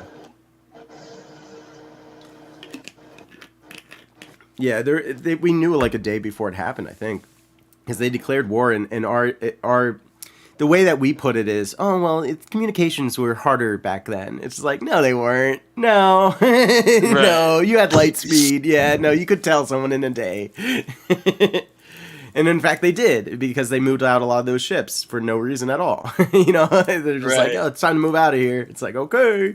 Oh, that was weird. Like, some of the people on those ships were like, wow, that was really convenient. And that was, like, they looked at it as like a miracle. Almost too convenient. Right. Yeah. Mm-hmm. Yeah. Very much so. Because we wanted to get involved. The people held us back. I mean, the people held America back from getting involved in World War II. And Americans don't like to go to war over this shit, because we're smart too. We know if we touch that fire, we're going to get burnt.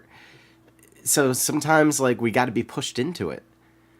And if we don't stand by Israel, look, I'm not going to say that we're going to be pushed into it, but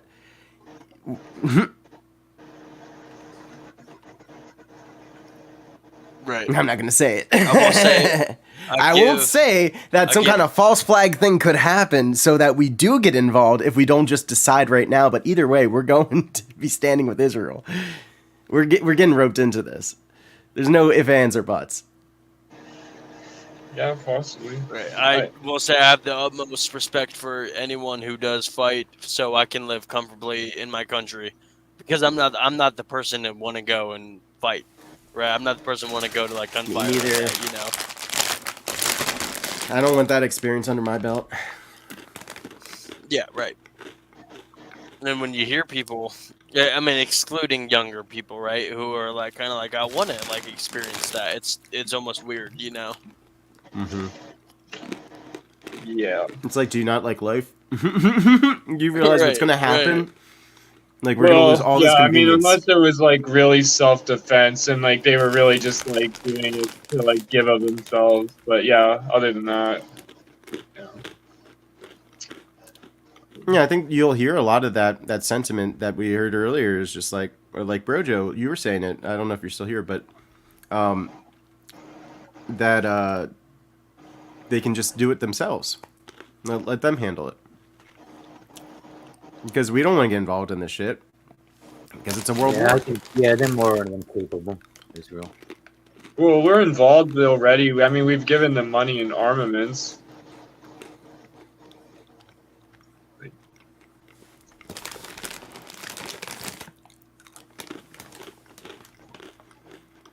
Yeah, but we're not like actually like using our military and sending our people over there yet.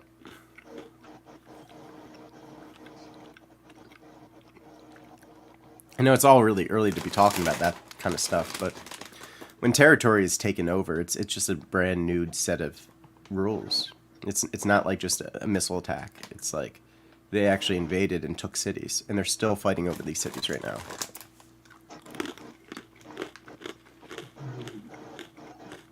And there's hostages taken, so it's not like a one-off. This is a long prolonged Right. war. That's not good. Yeah.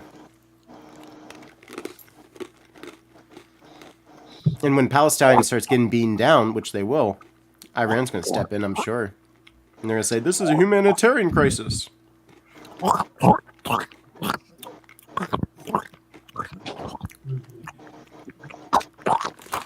I'm going to eat one more pretzel, Brojo, for you and everyone who gets upset when I eat food on a stream. It's a mukbang. You love it. All right, put it away. People don't like to see you have your nutrients, Daniel. I know. They just want me to wither away. They're plotting on your Oh, downfall. he can just subsurvive off the methamphetamine he's been on this whole time. The Ozempic. Yeah. I love the wild theories about me.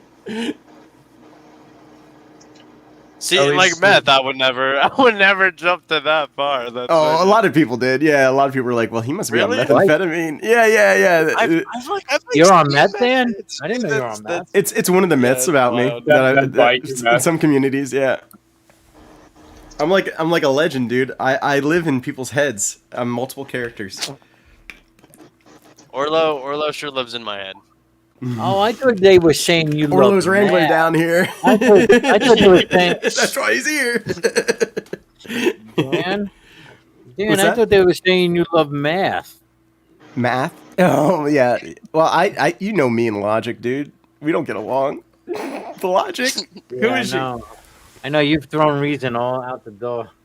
I know. I've gone completely bonkers. Well, you do live in Harrisburg. Just kidding. I do. My God, you got to be crazy to live around here. It's the only thing that keeps you safe. Say, oh, you just don't know what I'll do.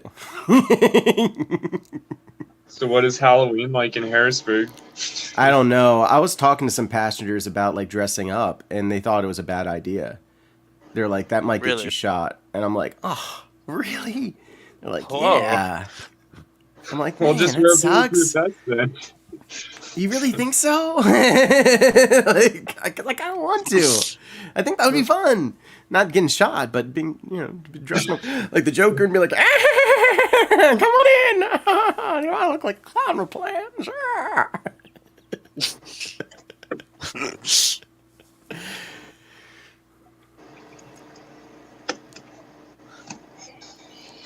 All right, Did step you out guys, for a little bit.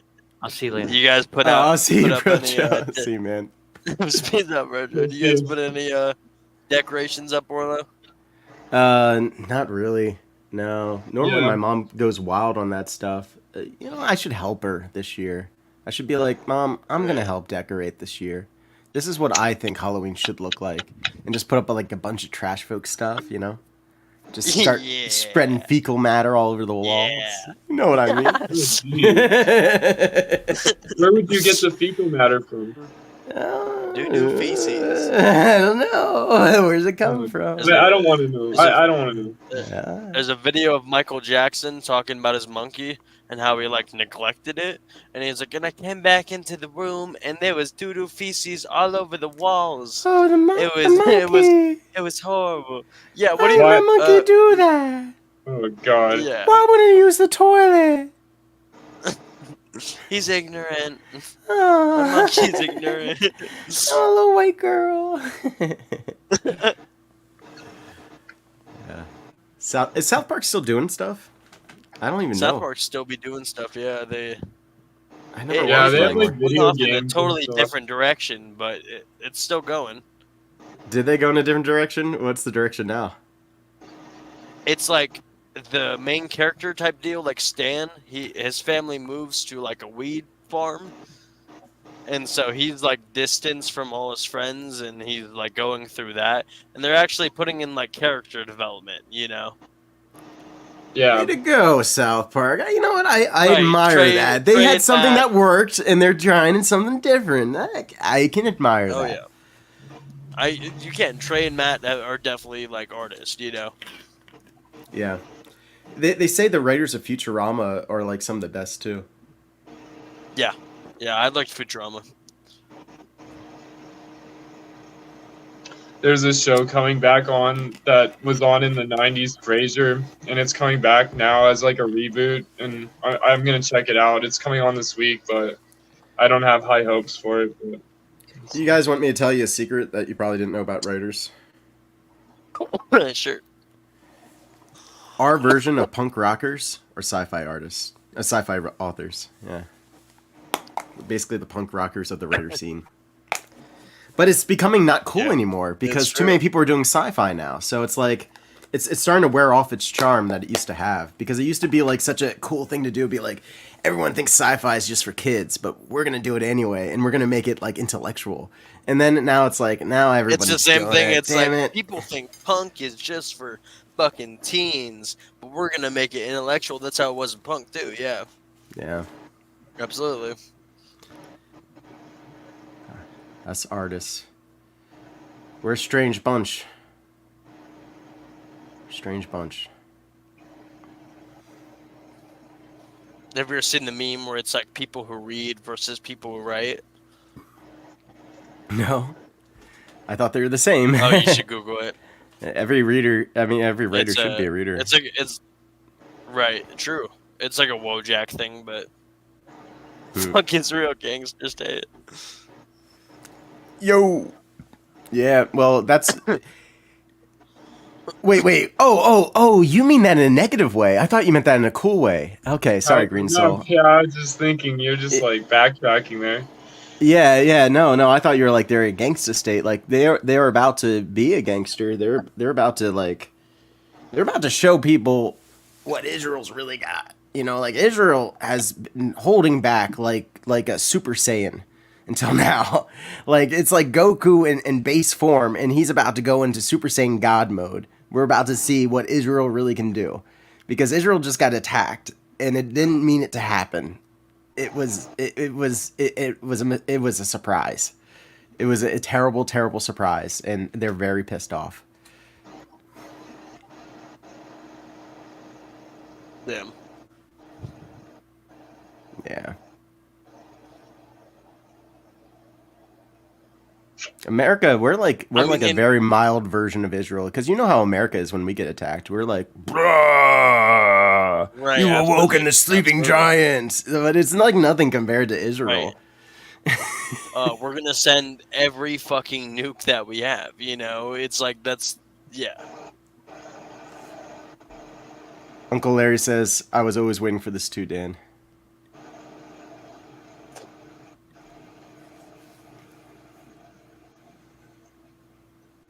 I don't know. Are we in the end times? Now it's a question, because I think Brojo Now brought that's it the up. question. Yeah. Yeah. I don't know. Crazy Everybody thinks times, they're in the yeah. end times. You know, what I makes us remember different? when it was like becoming 2000, the year 2000, like Y2K and everything. Yeah, we've had so many false scares, so it's like I think we're all like very not And willing to COVID, believe that everybody something said big is going to COVID. happen, you know, because like, yeah, Israel, I mean, yeah, COVID was a big fizzle out too. It's like, oh my gosh, it's a zombie apocalypse. And it's like, it's just a bad cold, but the economy's ruined now. And it's going to be this slow burn of realizing how bad the economy got ruined for that year. As through the decades, we slowly lose our economy and we're like, what happened? It's just like, it's a slow process. It doesn't hit at once, does it? Yeah, it took a while. Yeah, it's like a little poison that goes through the veins, kind of like those the one economic crisis in 2008. It was those subprime mortgages, and it's just like that took a while to really sink in until it really started affecting people. But Israel being attacked, I mean, wars are a lot faster than economies decaying. Right.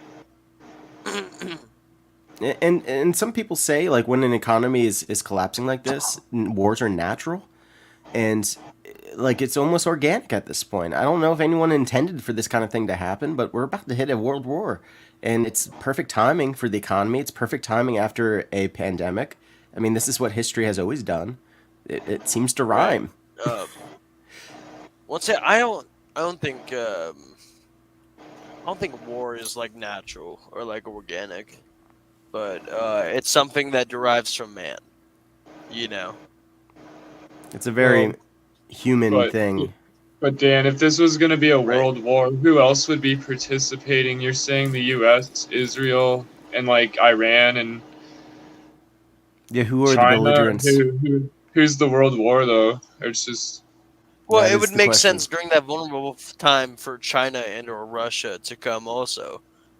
I don't know if I'm Russia just saying could that really. if I was a world leader, if I was like Putin, I'd like take America at the most vulnerable time, right? That's why. Which is about to be right now. Yeah, when we're backing Israel, we can't do anything besides help Israel right now. Like we got to pull everything out because it's going to take everything to defend Israel. Yeah.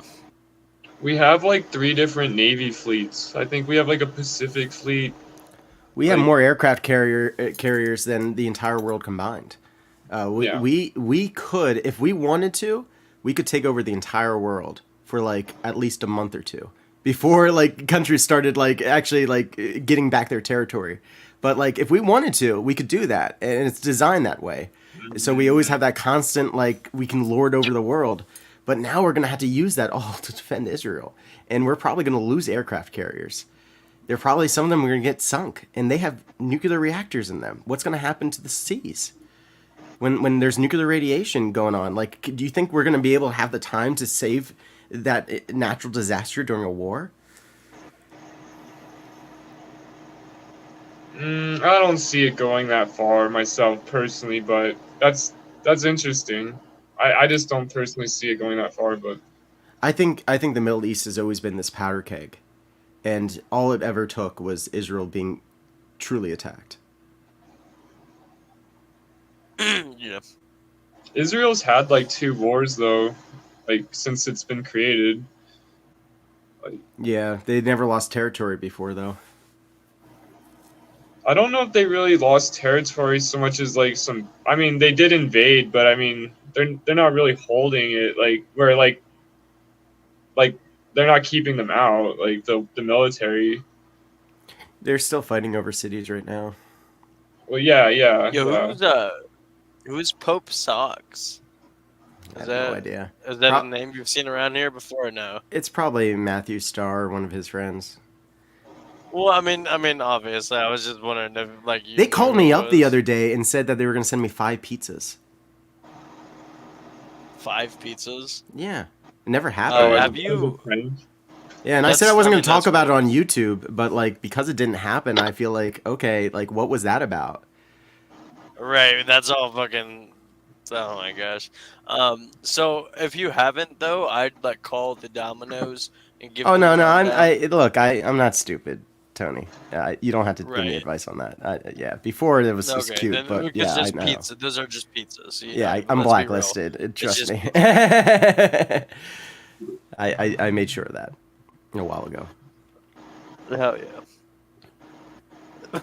The 5 pizzas. We're gonna send you 5 pizzas, Orlo. Well, I don't know. That's just like when it comes to trolling, like they're total shitbirds, you know. That's like Yeah. old school like trolling It's from total like. shitbird stuff. Pizza bombing, like it's. It's one of the It oldest was- But tricks that's in the like book. hurting a small business.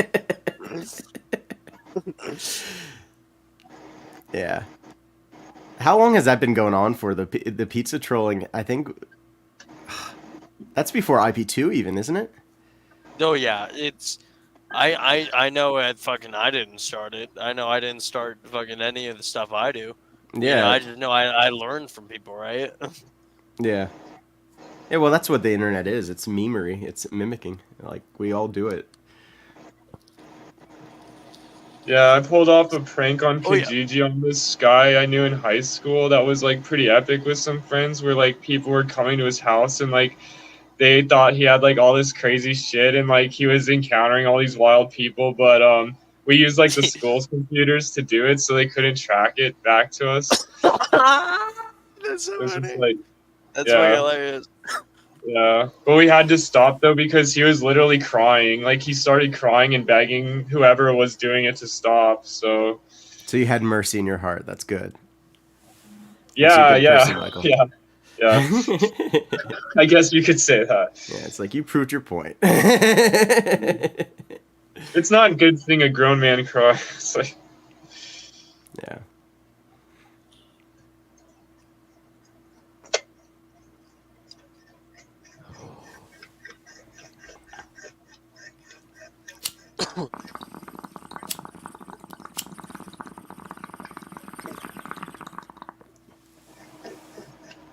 But did you see Uncle Larry said, "Welcome back, Michael Hill"? oh hey Uncle Larry. Uncle Larry's been around since forever. He said one day he's going to tell me Uncle he's Larry gonna OG? show himself. You should do that when you get like 1 million subscribers. Like then you unveil Uncle Larry. Yeah. Uncle Larry reveal. And then you you think he find would out have done it when I said I was going to delete my channel? Hey. Right.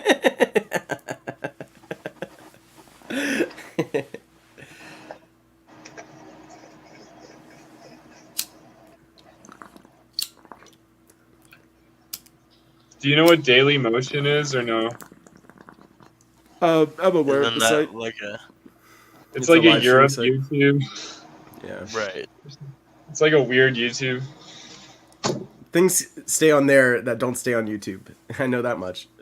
But it's like all Eurovision music videos and weird shit, isn't it? Or I'm sure there's lots of stuff on there. Sounds It's weird. kind of like BitChute. I'm sure you can find lots of things. well, you might BitChute as is well- like a that's like a treasure trove of untapped content with like the videos that are up there from like boomers and stuff. yeah. That's like totally there's got to be like diamond in the roughs. There's theories out there that I have a BitChute, but I neither will confirm or deny it. And it would never be under anything that you could trace me to. I heard you have a Plus, it's none of your Neopets business. account. Orlo Amadeus Daniel J. Newman has a Neopets count. Yeah, I heard it's active. Wait, how did you know about my Neopets account? From the Vice documentary. Oh. Shit.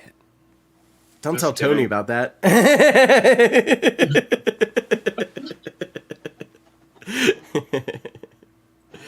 I was kidding. Are you serious? No. No, I'm kidding too. I'm joking.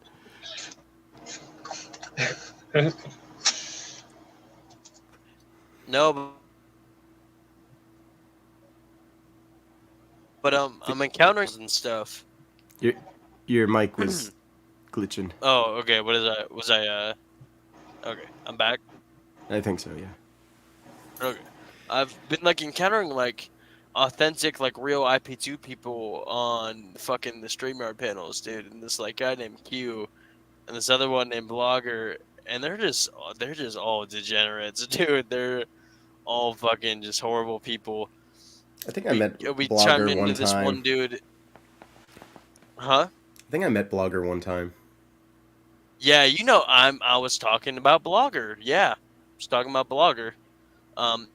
And I was doing a little research into the dude. Is just acts like a fool and then gets beat up, and that's all he does. And he's like, "That's content, dude." He's like, "It's content." And Yeah. it's I don't know.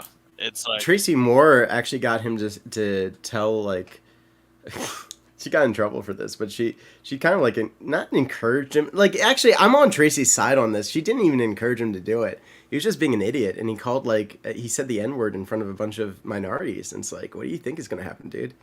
what do you think is What gonna do you happen, expect? brother? Yeah. Like,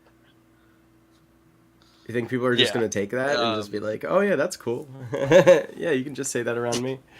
I tuned into this other guy who was just at the 7-Eleven filming, and the dude was like, "Hey, can you not film me?"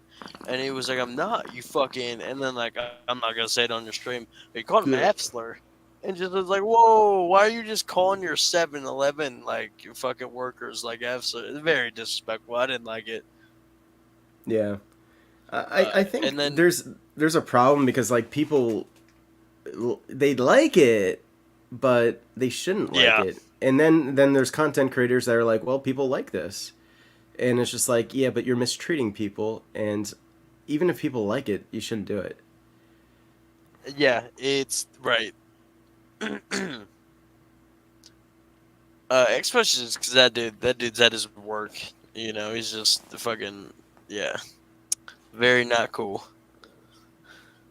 But Yeah. I want to rain fire down upon these IP2 people, fucking all of them. That's just what I want to do. I want to bring war. Like Israel, huh? Okay, I mean slightly, but they're just bad folks. Jose's not too bad, but he's not really No, IP2. Jose is the man, dude. Yeah. Yeah, Jose's the man. I'd love for him to come back on here. He always makes me crack up because he's just he's Jose. Yeah. He sometimes he pulls out some really funny jokes too. Like he'll knock on me a little bit. I'll be like, fucking Jose. Mm. Well, the first time I talked to him, he was just on here just like eating Cheetos. Fucking Yeah, he doesn't give two shits. Cheeto does. Yeah, Cheeto dust all over his face, all over his fingers. It was pretty funny. It was pretty funny, I can't even lie. Yeah. He has interesting romantic relationships too. He sometimes talk about women. Yeah. Interesting. Yeah. See, it's like those people where like you don't even have to mess with them. You can like get like good content from just speaking to them, right? Yeah. And just letting them be themselves, and that's like, yeah. You just have a conversation. it's it's always worked. Right. But yeah, Jose definitely be one of those people I'd like to talk to again. Where's Steve been at? I don't know where Steve is. I don't know. Maybe he's on Cryptos. I want to hear him play guitar. Have you ever heard him play the guitar, or is that just like Yeah, a I've heard him play prop it back before. there? Okay. Yeah, if he's normally pretty toasted, and he's like, chill. But yeah, he's played it before. All right, man. I'm probably gonna hop out of here for a minute, for a while. Peace. Good talking to you. Enjoy the rest of your Sunday, Daniel. You as well. God bless. Christ is risen. Christos anesti. All right, so we're about 2 hours into the stream now. Let me think if there's anything that we should be doing. We should probably be looking at the situation in Israel. Waited long enough, right? 2 hours in. Let's see what it looks like.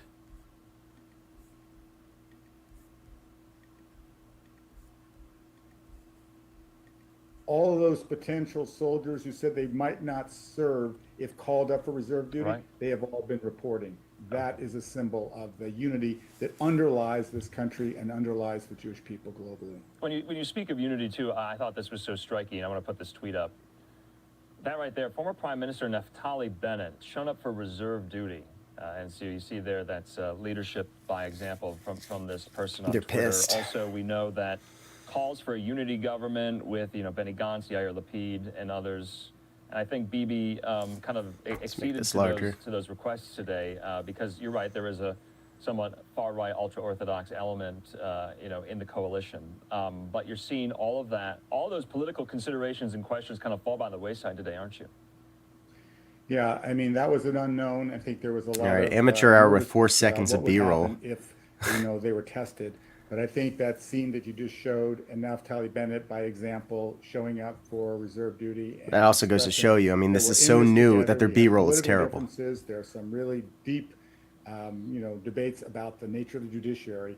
But when it comes to protecting Israel and her citizens, there's no division. And I think that's really encouraging. By the way, Yair Lapid and Benny Gantz, to say they are the very, very strong opposition right now. This one's going to be fun And to they watch. said very clearly to Get out your popcorn. this Yeah, is a moment right. where we need Until more unity. it comes And to your it also door. would keep him from having to be beholden to the far right members of his coalition that are very, very problematic. And if they were able to have this broad unity government, it would allow them to do what they need to do in this moment.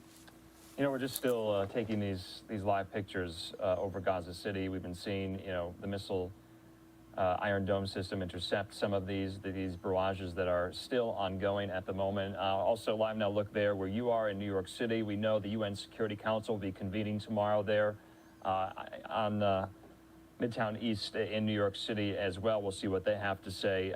But let's talk as well about the Biden-Bibi relationship briefly, because it's been, frankly, a little frosty, a little salty as of late. They met on the sidelines of the UN General Assembly. I'll be looking for whether or not they will become kind of closer in the wake of all this. What did you make of President Biden's statement? Were you satisfied with it today? I thought it was very strong. It was very clear. It was unequivocal. And it also overshadowed any of the frostiness that you correctly point out, is to say, this is the moment we stand with Israel, whatever you need militarily. Yeah, nobody wants a war, but it's going to be like July 4th. Yeah, there's no avoiding it at this point. It's not a choice. It's a matter of it's happening. And I think the idea of this relationship is still not, exactly where I think they want it to be. But there's no daylight right now in terms of defending the state of Israel from this brutal assault. And I think that, listen, I met with Bibi and a small group of Jewish leaders after his UN speech, after his meeting with Biden. And, he was very animated about the Saudi deal that would be a game changer in terms of the Middle East, in terms of the Israel relationship, in terms of the U.S. And there's no doubt that Iran saw this unfolding with great displeasure, because it would reorient the entire Middle East. And so that's the Gaza Strip right now. Would put them in a weaker position. So it's where the enemy's been shooting out their missiles. Aspiration to normalize more of the relationships with the Gulf states is transformative. Right now, tonight, it seems very remote, and it seems like it would be hard to convince Israelis to give more concessions to Palestinians after such a day. But the truth is, after the 7-3 war, we remember 4 years later, there was a peace agreement with Egypt. I'm not naive. I'm not saying there's going to be one around the corner, but this is the Middle East. Things happen that are horrifying and sometimes very surprising in the positive. But this is a moment we focus all of our energy on security and safety, which we don't yet have. Yeah, and to your point, the dynamics and the politics in the Middle East are so surprising, because 50 years ago, you could argue at the height of the Yom Kippur War, that was the last time we have seen such horrible, horrible bloodshed like we're seeing today in southern Israel. Because I've been making the distinction, Rabbi, this is not the first and second intifada. This is not, those incursions by the IDF into the West Bank, into Jenin, into Gaza, and what have you. And it's not, skirmishes around the Temple Mount, around some of these high holy holidays that we've seen so many times. This is so different. But to your point, it is so surprising as well, because 50 years ago, back during the height of the Yom Kippur War, if you and I were talking then and we were talking about a possible Israeli-Saudi Arabia normalization deal, people would look at us like we were insane. So you're right. This is always shifting. But is it too simplistic to say that the Palestinians felt left out of this, Iran doesn't want this to happen, that this is why this happened today? Listen, there are a lot of causes, and it's clear that Hamas wasn't thrilled that the idea that the Palestinian Authority was the sort of the key entity in negotiating with Palestinians. I don't think there's one thing that we can point to.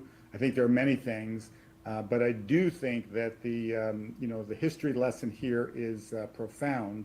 One is that preparedness is something you never take for granted. And I also think that sometimes your enemy can transform.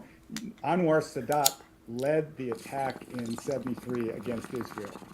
And 4 years later, he led the peace initiative. I lived in Israel when he arrived to speak in the Knesset, to meet with Menachem Begin. There was a tremendous skepticism. Who is this guy? He tried to wipe Israel off the map, almost defeated us, and now we're going to be talking to this person. But in a moment, Israelis from the extremes came together and said, this is an opportunity. And by and large, there's remained a peaceful border with Egypt, obviously not perfect. And there is a peace with, Jordan. There are things that frankly can change, but it's not going to change with Israel being perceived to be weak and unwilling to defend its citizens. So Israel has to be strong in this moment.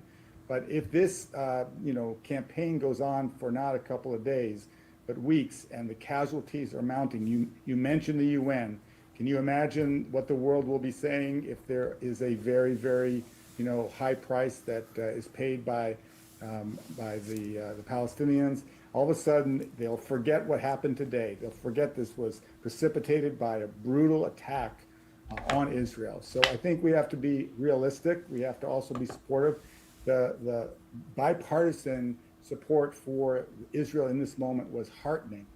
We haven't seen that kind of bipartisan support for almost anything. So I'm encouraged, but we're not going to be complacent. That doesn't lead to what we need in this kind of moment. It's quartz crystal inside of it. The Jewish community is very divided on lots of issues. We're not divided on this. Yeah. We stand together and we stand strong. And to your point, made in the earth. I was born in the early 90s. I followed and watched Found by man, all of this, cut up. A few classes on this conflict in college. It's been a part of all of our lives, Looks beautiful. lives, for so long. I mean, you can go back hundreds of years to where this conflict stems from. And so I don't want to sound cynical here, but it always pops up in the news. Back in May of 2021 and so many others, the early 2000s, 2014 as well. It's always been a kind of predominant factor in the news cycle, on the world stage. But this, over the last 24 hours, this feels so different. I sound like a broken record here from two people, I think, who have watched it so closely. Yeah, no, I think the truth is this feels different. We haven't, even though there are similarities to the Yom Kippur War, the lack of preparedness and the danger, this feels different. Israel is so much more powerful today. It has such a robust intelligence and security establishment to be able to monitor the movement of almost anybody within, Gaza or the West Bank. So it feels like this is a different moment. And I'll also just circle back. This government of Israel is a government we've not seen. It is so extreme. It's ultra-Orthodox. It's ultra-nationalist. And it has within it some of the most, objectionable voices. Itamar Ben-Gvir is the Minister of Public Security. He was not allowed to serve in the IDF because of his indictments of incitement. So, there are a lot of things that are different. I think what's really key is not to get too far ahead or get too much into the analysis of how we got here. We've got to get out of this quagmire, which is deadly. It's still deadly, and we haven't seen the full number of casualties. I didn't know the administration in Israel was so orthodox. More horrific news for us. So we need to be strong. We need to feel the U.S.'s strong support. but we also And need they the got world attacked. community to understand that Israel is fighting for her life and deserves its place on this map. Yeah, and just lastly, I mean, there are going to be people coming to this, watching this, coming to this story, who know very little about the Israeli-Palestinian conflict, who are coming to it for the very, very first time, and this is their now first foray into it. What do they need to know? Well, they need to know that this is not, a simplistic narrative that you can just say, well, because Israel is so strong, that they must be the aggressors. There's so much anti-Israel sentiment and false reports that dominate the news that people have to actually do a little bit of homework and a little bit of digging to see that Hamas doesn't object to this current Israeli government. It doesn't object to the borders of the state of Israel. It objects to Israel's very existence. Yeah. You have to know that. And when you know that this is not a fight over a policy or a person. It's for the very, viability of the Jewish state. And that's something that is not something you can negotiate on. So I think people need to understand that basic fact. And then there are a lot of other complicating factors worth knowing. But that is, to me, the core of understanding what happened today and what needs to happen going forward. So it's so complex. I think a lot of people put their hands up and say, I can't follow it. It's just too much. But it dominates much of not just the region, but the world's attention. So therefore, I think it does demand our understanding and our involvement and our advocacy for Israel's right to be in security. And that's a fight worth giving every single day. Yeah, and our condolences as well. You're right. This is far from over, and we'll just have to I have see something from when the Israel. sun I have a comes few up, things. in just a couple of hours there in Israel. Rabbi Rick Jacobs, thank you so much for your time and your insight. Talk soon. Thank you.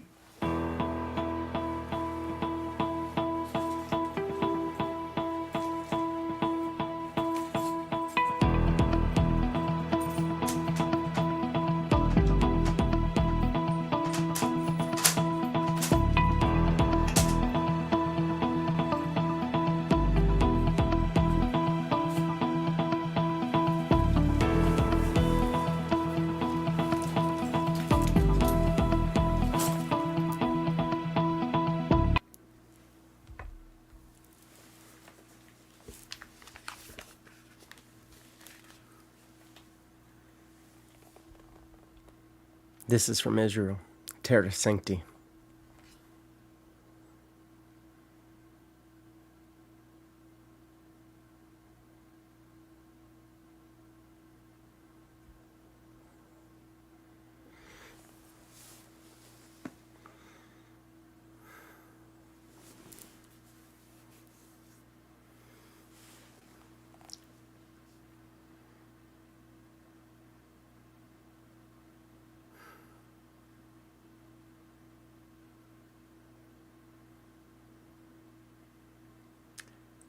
What prayer is there for an hour like this? When Israel itself is under attack, threatened to be destroyed. The Holy Land.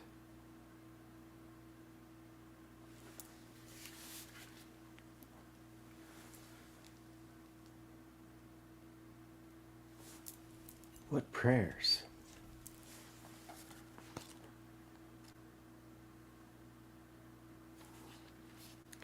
Open, O doors and bolts of my heart, that Christ the King of glory may enter. Enter, O my light, and enlighten my darkness. Enter, O my life, and quicken my deadness. Enter, O my physician, and heal my wounds. Enter, O divine fire, and burn up the thorns of my sins. Ignite my inward parts and my heart with the flame of your love. Enter, O my King, and destroy in me the kingdom of sin. Sit on the throne of my heart, and alone reign in me, O my King and my God, O my King and my Lord.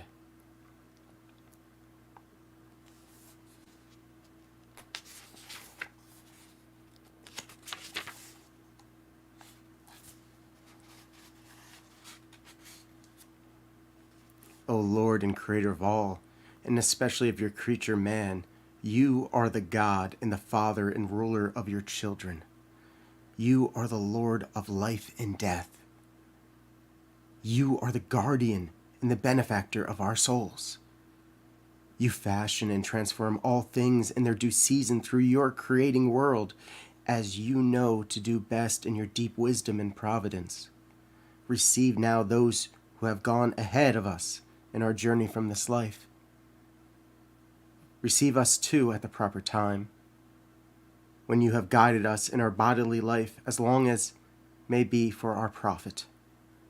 Receive us prepared indeed by fear of you, but not troubled, not shrinking back on the day of death, or uprooted by force like those who are lovers of the world and the flesh. Instead, may we set out eagerly for that everlasting and blessed life which is in Christ Jesus our Lord, to whom be glory forever and ever.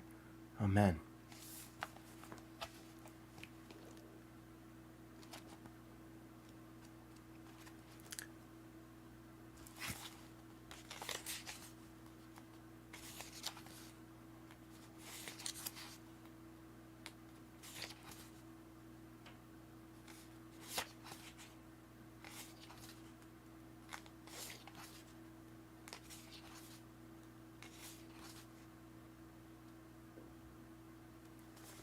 I'm going to do one more. Three's the charm. O Holy Master, Almighty Father and pre-eternal God, you alone made and commanded all things. You rise up quickly against the evil of the impious. I'm going to start that one again. O Holy Master, Almighty Father and pre-eternal God, you alone made and commanded all things. You rise up quickly against the evil of the impious, and by your providence you teach your people to uphold justice and to turn swords into plowshares. You commanded the forerunner John to say to the soldiers coming to him in the desert, "Do not intimidate anyone, and be content with your wages." In contrition, we entreat you, who give your child David the power to defeat Goliath, and who condescended through Judas the Maccabee to seize victory from the arrogant heathens who would not call on your name. Protect in righteousness and truth your servants against the enemies rising against them, and by your loving kindness grant them strength and might to uphold faith and truth. In your mercy, O Master, teach them the fear of you, and grant them humility, obedience, and endurance. Let them kill no one unjustly, but rather let them preserve all righteousness and truth. May they run in friendship to those who are scattered, extending your love to those near them, upholding the weak with righteousness, and may their ranks fulfill all things justly. For you are our God, and to you do we give glory. To the Father, to the Son, and to the Holy Spirit, now and forever, to the ages of ages. Amen.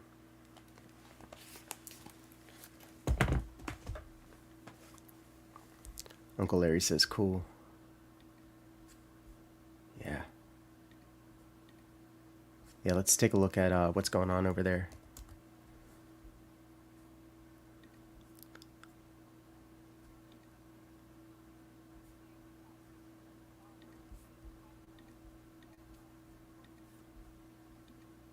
It's not factually accurate. What you can say, and this is accurate, and I've been reporting on this for 20 years, right, is that Iranian money, they have plenty of money from their oil sales. That money is diverted at times to Hamas and has fueled Hamas, and Hamas would not exist without Iranian money. So that is factual, but that $6 billion is very misleading. And Jennifer, we're hearing as well from Bibi Netanyahu. He just posted on Twitter about 30 minutes ago with the latest update. He says this is the Lord first have line of mercy. his statement. "We are embarking on a long and difficult war. The war was forced upon us by a murderous attack by Hamas. We're not even 24 hours since this all unfolded. And so is the world really gearing up now for what is shaping up to be the largest conflict in Israel, I would argue, since 1973, since the Yom Kippur War?" Well, look at the anniversary. It was one day after the 50th anniversary of the Yom Kippur War, 1973, when Egypt and Syria conducted a surprise attack while Israelis. This is something I made a while ago.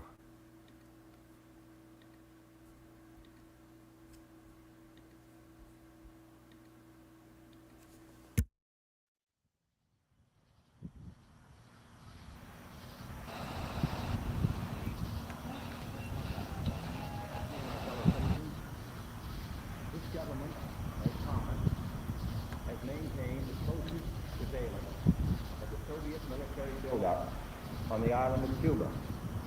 Within the past week, unmistakable evidence has established the fact that a series of offensive missile sites is now in preparation on that imprisoned island. The purpose of these bases can be none other than to provide a nuclear strike capability against the Western Hemisphere. Upon receiving the first preliminary hard information of this nature, last Tuesday morning at 9 a.m., I directed that our surveillance be stepped up. And having now confirmed and completed our evaluation of the evidence and our decision on a course of action, this government feels obliged to report this new crisis to you.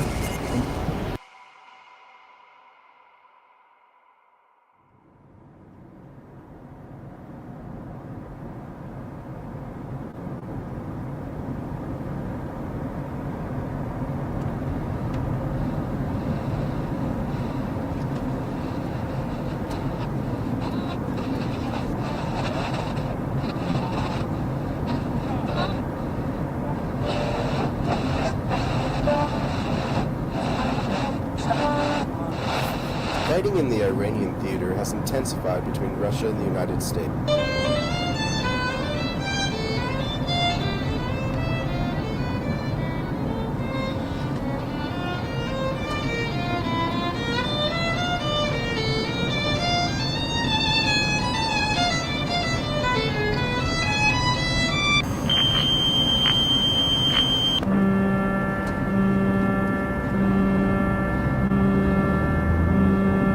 The emergency alert system.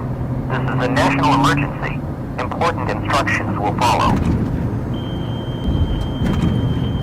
The following message is transmitted at the request of the United States government. This is not a test. A massive launch of nuclear missiles has been detected from numerous nations across the globe. It is believed that many of the missiles came from Russia, China, and North Korea. Other countries may have been involved as well. Preliminary estimations are that over 2,000 nuclear missiles were launched in total. For this reason, all citizens of the United States are encouraged to get to Apollo. Yeah, I heard it too. The National Guard will be available. You gotta get your brother down in the basement. Otherwise, stay away from windows. I'm in a safe place. with heavy, dense objects. Everything's gonna be all right.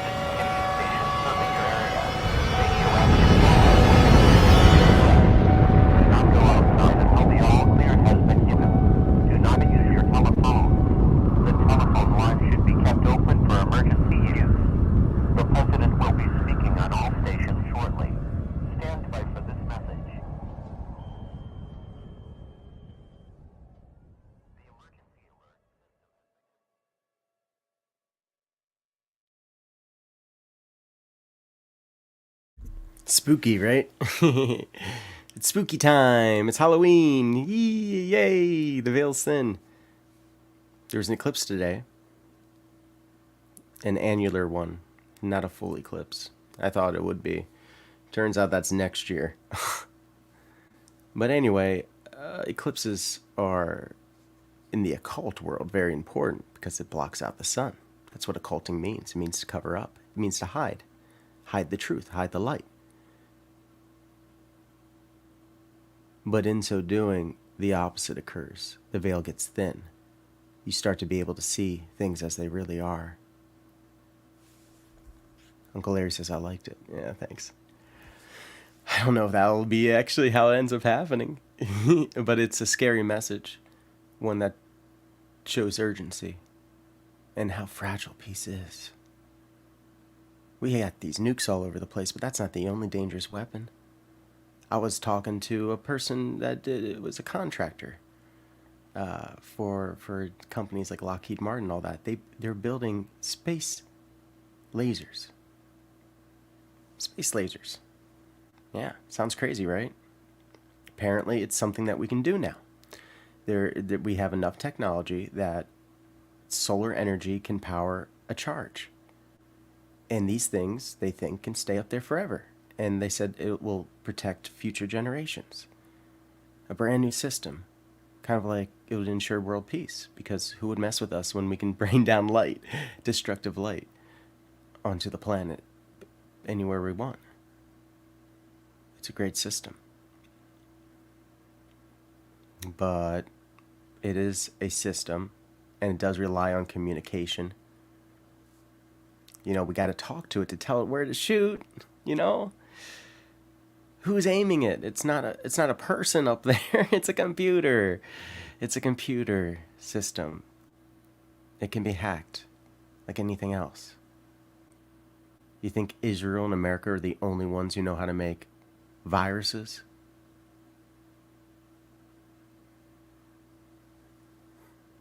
Stocknet got out a long time ago. It was a virus made by Israel to destroy the Iranian centrifuges by burning up their computers. It got out, and it had an AI built into it too. It was a very advanced virus. The enemy got a hold of it, and they were able to reverse engineer it.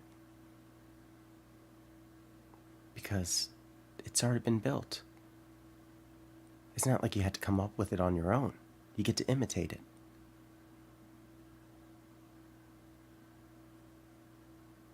We may have built nukes first, but it got imitated, didn't it? Lots of people started to build them. Now China has nukes too. Once you can look at a design, you can reverse engineer it. That's why all the time, you know, you have like self-destruct features on like our helicopter that we send over to get Osama bin Laden. Remember that? We got Osama bin Laden, and we had these helicopters that were like super stealthy. Shouldn't have been able to get there, but they did because we have cool tech. Unfortunately, one of them got shot down, and then we're like, oh my gosh, we gotta blow that up because we don't want the enemy getting a hold of it. The enemy's been getting a hold of a lot of our tech lately. Almost like our companies that support our military-industrial complex may like profit a lot more than patriotism. Like, even maybe they didn't want their stuff getting stolen. Maybe it was just cutting costs down to not have the proper security systems.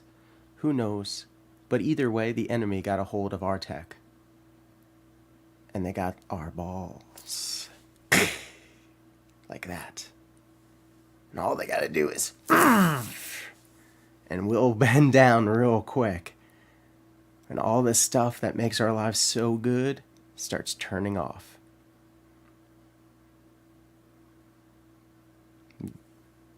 You think it's just a joke until it happens. Just like everything else. It couldn't happen to me. That's what everybody says after a self-defense situation. You know that? It's the first thing that cops hear from somebody. They hear, I didn't think this could happen to me. I heard about it. I thought it's possible. I just didn't think it was going to happen to me. Of course you don't. And I'm not telling you to run around like a chicken with your head cut off. Just be prepared. Be prepared for all this convenience to turn off at any moment. Any moment. So what do you got? What do you have left after the grid goes down that you are subsisting on? The job you have. The family that you need to support. You start thinking about those things. Thinking about who can protect you. We have a military. That'll protect us on some level. But spiritually, we need protection. Because people are going to lose hope. War is hell. It is separation from God. We do everything that we know we shouldn't be doing because we're scared. And we're just trying to survive like animals. You're going to need some spiritual fulfillment. God's going to be the only thing that you can draw on soon. It's a wake-up call. The secular world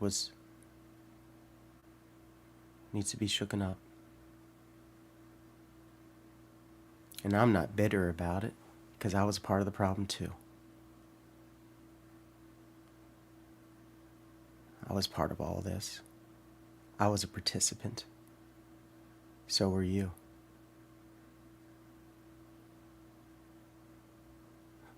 We enjoyed so much from the exploitation of others. It never fit us well, being the rulers of this world. So who's going to show up? Who's going to show up when America gets whittled down? Because we spread ourselves out too thin. And now we have a real conflict. A real one. This isn't just some, we'll send some money over to Ukraine. We're going to have to get our hands dirty in this. Don't you think? Let's take a look at the news.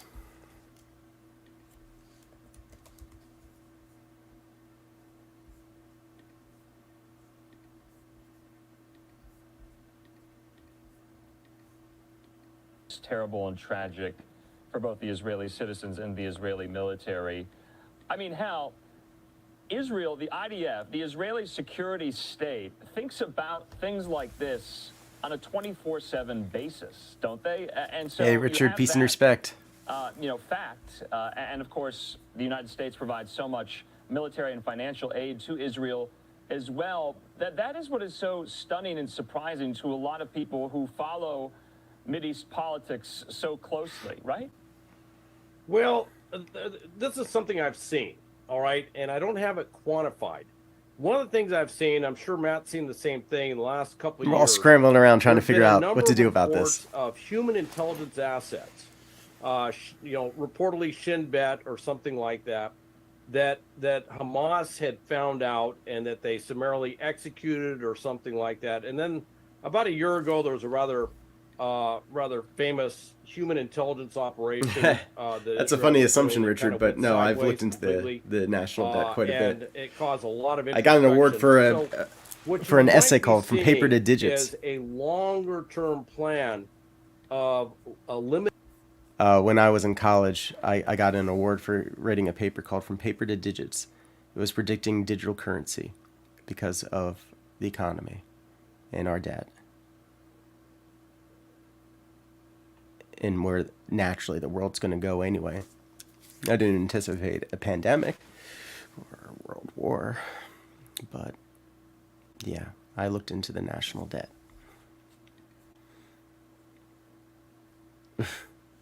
Yeah, Richard, I'm not even talking about national debt right now. I'm talking about Israel. All those tunnels, very difficult to see the movement of people, weapons, all sorts of things.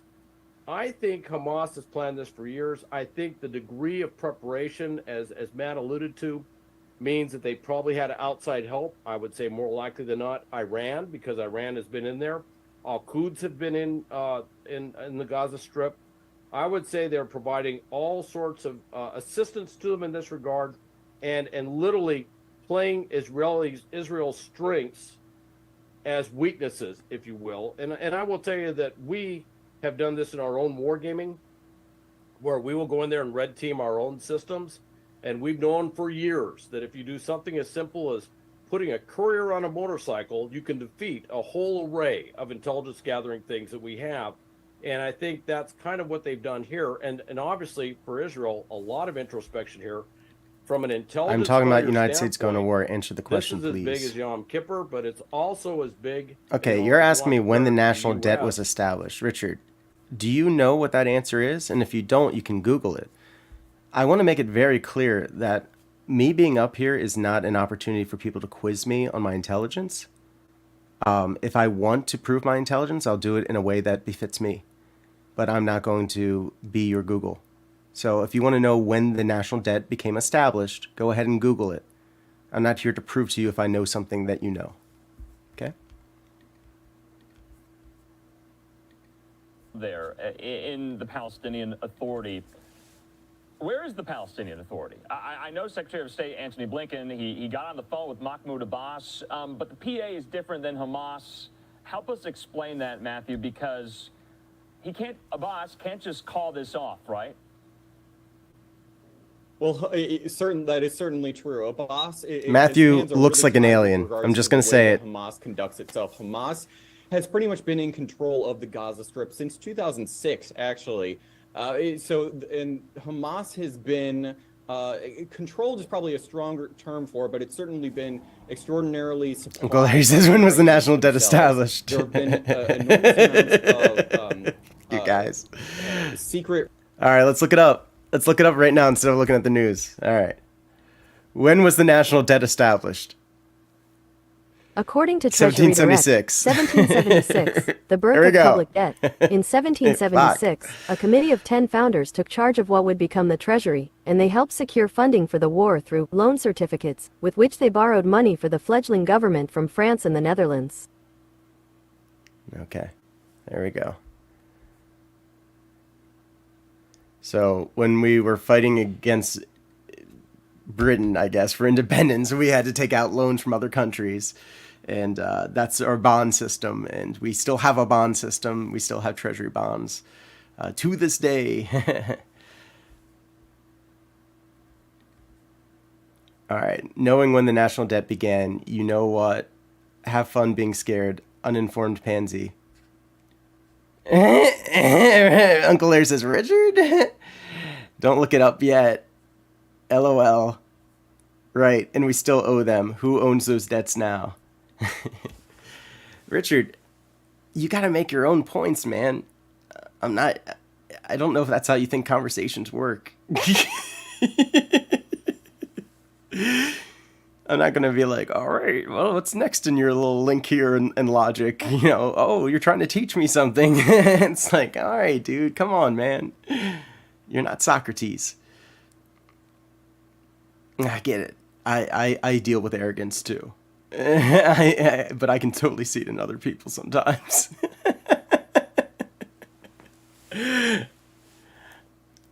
What's the next question? All right. Who owns those debts now? Okay, let's do that in the next chain of Richard's logic here. Instead of him just saying what he wants to say. Let's be patronizing. I am making the points, but you talk to me as if you know things that you don't. Okay. Sure. I'm whatever you want me to be. I will be the character in your head you want me to be. Not because I necessarily am signing off on it, but because that's just how it works, baby boy. That's just how it works. Love you.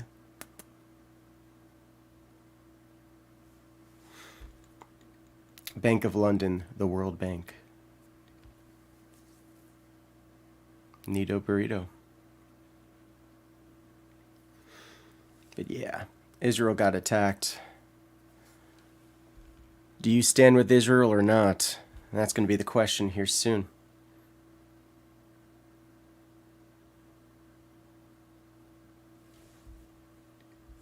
You are not going to actually get to me with your cheap tricks, not the band. All right. Cool. Cheap tricks. I guess it is cheap. It is completely free. But it's not really a trick. I guess it could be a trick. Sure. It's like a trick of understanding people.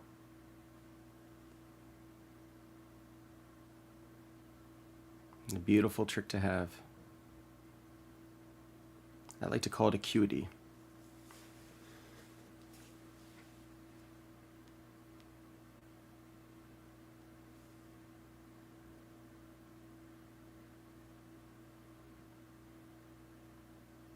Looks like Americans have been kidnapped by Hamas. Is that true? Just got that message.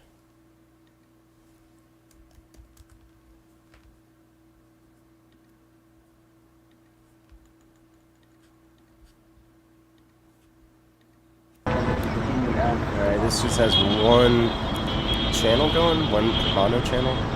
Up with that audio. Now, something else that kind of sticks out on this that I want to point to. 3,000 missiles were fired at the Iron Dome.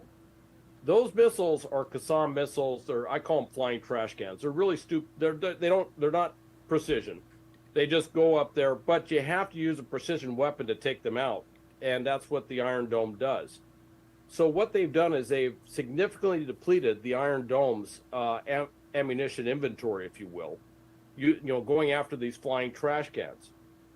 Meanwhile, to the north, Hezbollah, which is Iran's big proxy, is sitting in southern Lebanon and Syria with what may be up to 150,000 missiles. I mean, It's staggering when you look at them.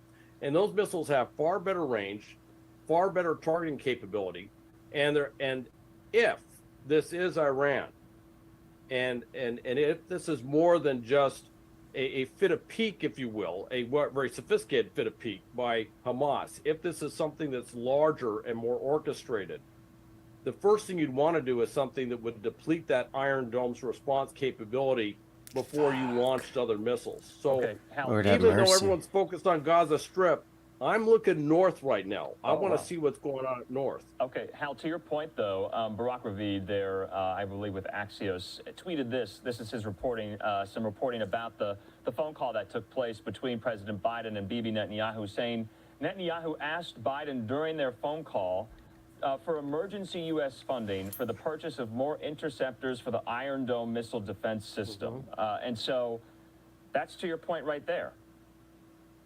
It's you know, this is, and at the end of the day, if you end up having something where, say, Israel, if they were to be hit by those missiles up north, if that was to happen, or if there's somehow within the Gaza Strip hidden another 3,000 missiles or something, we don't know how many total of these Qassam missiles they have, but if that happens and they are depleted, they're going to first ask for more help with air defense.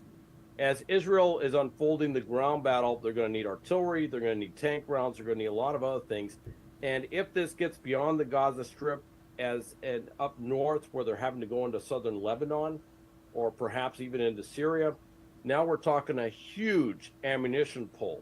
That ammunition pull is taking from the very same ammunition that is currently earmarked to go to Ukraine. Richard asked the question. And so we might be looking at something even bigger than this. And I'm going to say there is a strong connection between Tehran and Moscow. I'll get to it.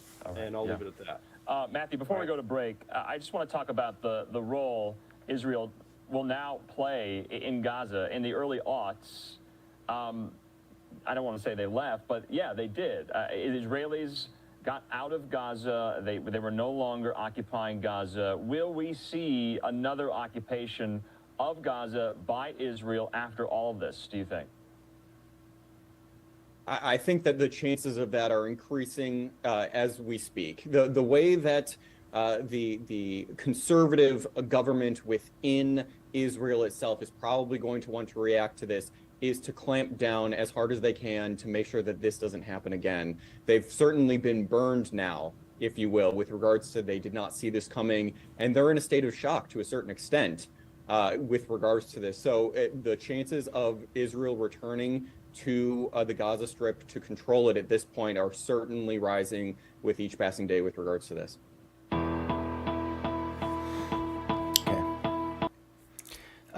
Burning Bush's channel. Why do you think we often do nothing when we morally should war? Says Richard Madsen, or asked the question.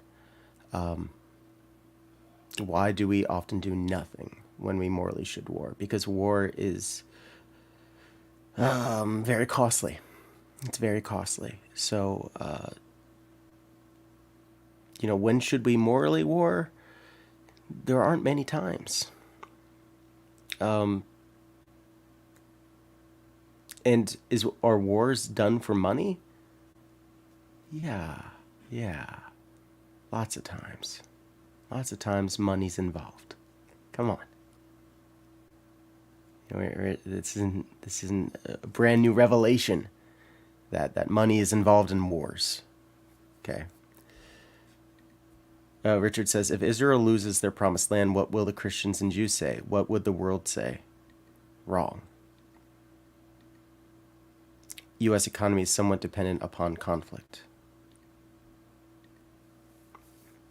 We have a war machine, the military-industrial complex. It's not really designed for something like this because we spread ourselves out so thin. You know, it's like Hitler, when he had there was this giant defense line. And what he did is he stripped it all away and put it on ships because he said, we won't need it. This will be better used for our ships, like the Bismarck. Bismarck never even went to sea all that often. And it eventually well, you know what happened to the Bismarck. But it's interesting that we may have had the ability to fight this war pretty well if we had used our military-industrial complex for the way we used it for so long. We are sort of geared to a certain kind of war. And what we're about to enter into, we're not necessarily prepared for. And I don't know if anybody's prepared for a war like this because it's brand new. We haven't had belligerence of giant nations going against each other since World War II.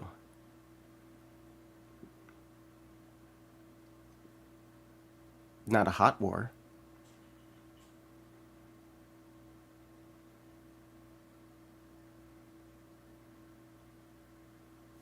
Richard Madsen says, you just contradicted yourself 3 sentences apart. Okay. That sounds like fun. Either way, this is a day that a lot of people are still trying to figure out what are the implications.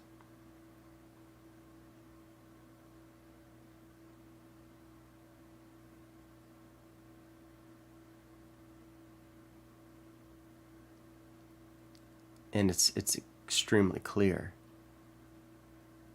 that this has both political and spiritual ramifications.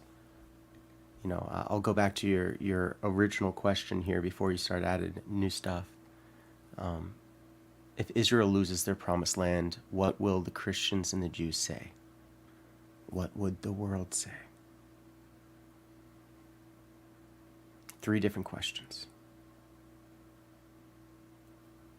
What will the Christians say? It's the end times. What the Jews are going to say is, I'm upset. And hell needs to pay. Because you took Israel away. 3, what will the world say? I don't know. We'll see how fallen the world really is.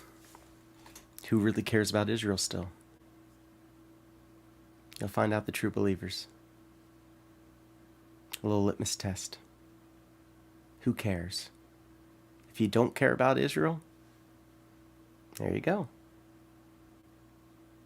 If you do care about Israel, I'm praying with you.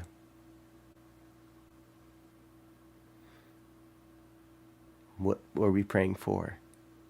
Peace. Even though we're not going to have it. Mercy. Even though we're not going to have it. Not from this world. We can only hope in the Lord as we go into a great battle.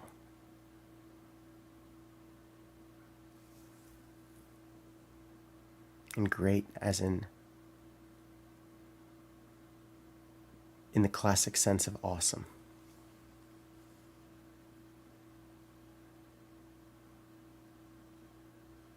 And by that I mean, it's not going to be good in any way.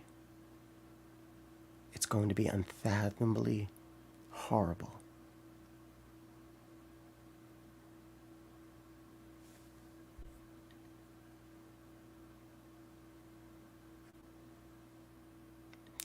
Uncle Larry, that's an interesting suggestion. I don't know where this is going to go. You play with house money, yeah. I don't know where this is all going to go. I don't know if feet are allowed to touch land in a war like this. You know what I'm saying? Like, we have weapons now that sort of negate classic war as it's being fought. Again, nukes is just one example of this, but it's one that we all know about. But cyber warfare, in some ways, is worse. And for all we know, the virus is already out. It might be in your computer right now. Planted. Ready for somebody to click a kill switch. And it's going to turn it all off. At the proper moment.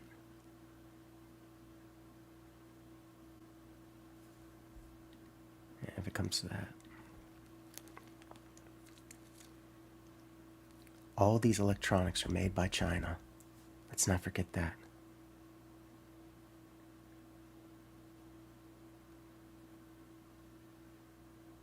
China's not involved in the attack on Israel. But they're going to see us get involved.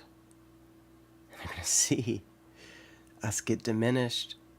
And why wouldn't they prod at us? We would do the same thing to them. And they could take Taiwan. Easy now. Easy money now. Whew, just go ahead and take it. What are we going to do? We can't defend Taiwan now. We can't defend Japan. We can't defend anything. We have Israel now. And we're going to be the only ones standing by them.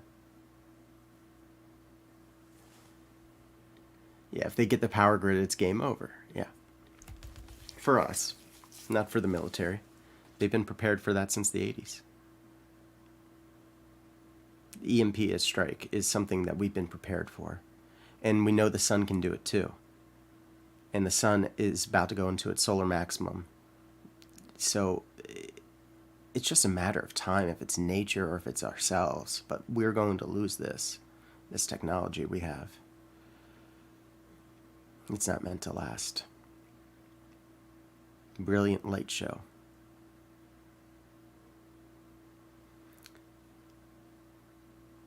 Remember, Lucifer was the bearer of light. You can use that to deceive us.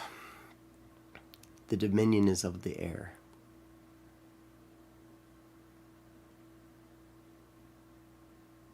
People are going to be looking for answers. This is the time.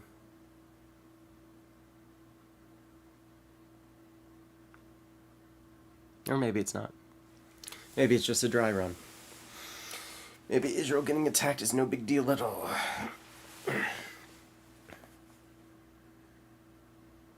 Been wrong before. I'll be wrong again. I'm not afraid of being wrong. But I'm also not afraid of being right.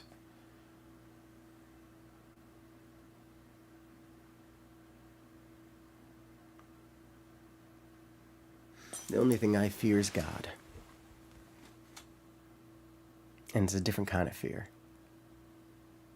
It's like a fear of letting him down, because I know I'm so weak. And I want to do good in his sight.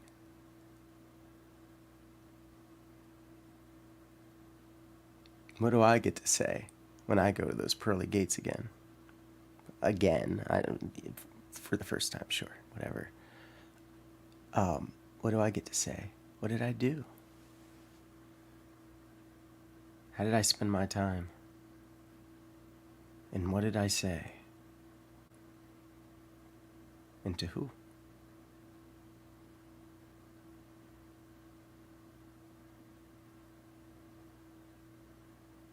Where do I go next? Because the moment's not over, is it? Should I go drive some people around, take a chance in the city, stay here on the stream? What time is it? 9:13.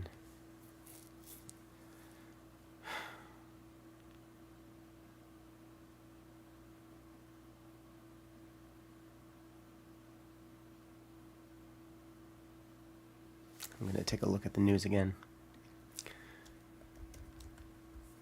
This is going to be an obsessive thing with the news for everybody, like 9/11. Repeat, economic incentives cannot change genocidal ideologies.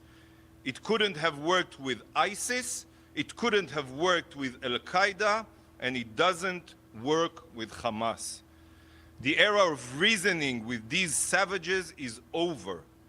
Now is the time to obliterate Hamas's terror infrastructure, to completely erase it, so that such horrors are never committed again. And the international community must give Israel its Take full her easy, support. Hamas. Have a good Mark my one. words. Israel may be under attack today, but this is not only a war against or on Israel. This is a war on the free terror. world. War and terror It's a too, war on boys. civilization. What too? Israel is at the forefront of the war on terror, and if we do not succeed, the whole world will pay the price. As the Security Council prepares to meet today, Israel has one sole demand. Hamas's war crimes must be He chooses his unequivocally words condemned. carefully. This unimaginable atrocity must be condemned. Israel must be given steadfast support to defend ourselves, to defend the free world. Israel will not accept any false, immoral comparisons between a savage terror group that targets innocent and the democratic state of Israel. This is not the comparison that the UN or the Security Council can do. There is no reconciling with genocidal terrorists. Israel will exact a heavy price on Hamas so that what we witnessed will never repeat itself. In the wake of the Holocaust, the world swore never again. This very body, the UN, was established on the ashes of the Holocaust. Yet yesterday, we watched as hundreds of Jews were massacred in cold blood. This is a never again moment. We are a resilient people, and we have faced hardships in the past. We have always overcome our challenges, and today will be no different. Israel will fight back, and Israel will prevail. Thank you. It's Pamela Falk from CBS News. Thank you for the briefing. Do you expect a unity statement out of the Council? And if not, which countries do you think might resist that? And can you tell us anything about hostages, including Israelis and Americans and other nationalities? Thank you. What was your second question? Are there American hostages? Yep. Regarding American hostages, I can't get now into details. Obviously, it's an ongoing war now, and we have to be responsible now and double check everything, so I cannot comment on this question.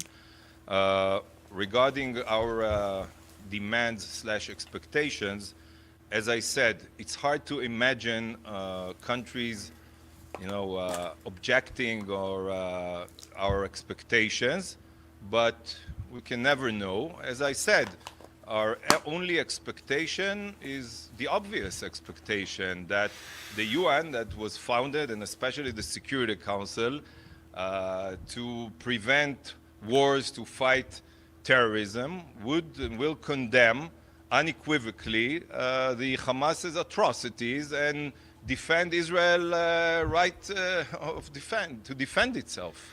That's it. As simple as it sounds. Yes, please, in the back. Your name? Michelle Kellerman with National Public Radio. First of all, is there evidence that either Iran or other UN member states were involved at all in the planning for this? And secondly, are you asking the UN, the ICRC? Man, she's asking the tough questions. This is a little early, sweetie. But yeah. We cannot, and obviously we're not going to share our plans and military plans and strategy because it's a war, and we do not intend to share our plans with the enemy. What was your other question? Oh, regarding Iran. Let me say that, again, we don't want to share intelligence. We could see in the last few weeks, maybe that's a separate issue to discuss, we could see the supreme leader of Iran, Ayatollah Khamenei, and how he criticized any country that wants to normalize relations with Israel, how he declared that they want the annihilation of the Zionist regime, as he calls it. He tweeted many anti-Semitic posts and tweets, and we could see a few weeks ago that his president, the Iranian president, the butcher of Tehran, Raisi, met with the leadership of Hamas, and we know that there were meetings in Syria, in Lebanon, if I remember correctly, with other leaders of the terror armies that surround Israel. So obviously, it's easy to understand that they try to coordinate, the military, the terror armies, the terrorists, the proxies of Iran in our region. They try to be coordinated as much as possible with Iran, because for the long term, their goal is to try and destroy Israel with the nuclear umbrella that Iran will provide them with. That's the long-term goal. Yes, please. Ambassador. Hi, Margaret Bashir with Voice of America. Ambassador, you mentioned normalization of relations. Does this mean talks for Israel and Saudi Arabia to normalize are off the table indefinitely? And secondly, President Biden and Prime Minister Netanyahu spoke today. Biden assured him of additional assistance to the IDF. Could you give us some details? We are grateful to the support we receive from the American administration, from President Biden. We are fully coordinated with them. I'm fully coordinated with Ambassador Thomas Greenfield. Notice the difference in his demeanor. He's frustrated that he has to talk about this when he's at war. Any other statement coming from the Security Council, unless it's the content that I just This isn't just mentioned. a response to a terrorist We don't want to get into attack. specifics again, but the administration is willing to assist Israel. And what was your first question? On normalization with Saudi Arabia, is that off the table? That's an important question. We don't see any reason that it should be off the table. Again, we believe that there's a moderate, there are moderate countries in our region that wants to normalize relations and live in peace and coexistence. And definitely Saudi Arabia is part of them. When Saudi Arabia was attacked by the Houthis, or when the UAE was attacked by the Houthis, another Iranian proxy in our region, we always condemned it, because I think that all moderate countries should stand together against radicalism, against terrorism. And obviously, that's what Iran wants to achieve, to separate us all. They definitely want to derail the chances of having normalization between Saudi Arabia and Israel. We still want it to happen. We'll do everything that we can to live in coexistence with all of our neighbors. We have time for one more question. Iran needs to be taken out. Ambassador Neda Tawfiq with the BBC. This format, closed consultations, do you want to see an open meeting of the Security Council? And to those countries who have said this will continue as long as there isn't a peace, a two-state solution, what's your reaction to their statements? It's either being naive or more than being naive, because if I just describe to you and show you some quotes from the Hamas charter, and I don't remember anyone talking about achieving a peace agreement with Al-Qaeda or with ISIS. Peace cannot be achieved with an organization that its tries to kill you. only goal is to destroy you and to butcher each and every one of your citizens. So it's only about fighting terrorism and radicalism. So therefore, we thought there's no room now to have a real discussion of the Security Council. Again, we are at a war now in Israel. We have hostages being kept in Gaza. We have a constant threat. They are still indiscriminately firing rockets and missiles at our towns and cities. So we are fully, totally focused on achieving our goal to remove this threat from our citizens. Meeting. I just want to make sure that I have that. I don't see any reason now to hold a Stupid question. meeting. One more question, yes, please. On hostages, there are reports. Paolo Mastrolilli with the Italian daily La Repubblica. On hostages, there are reports. Hostages, there are reports of a possible deal in exchange of restoring electricity, the freedom for children and women. Are you willing to consider something like that without getting into details? We're not even dealing with it right now. As I said, we're not going to share any information or intelligence publicly. I believe you will see that Israel is determined, as I said, to bring back our boys, girls, babies, grandparents who were taken forcefully to Gaza. And we are determined to obliterate the terrorist infrastructure there that is threatening all of us and the future of Israel. Thank you very much.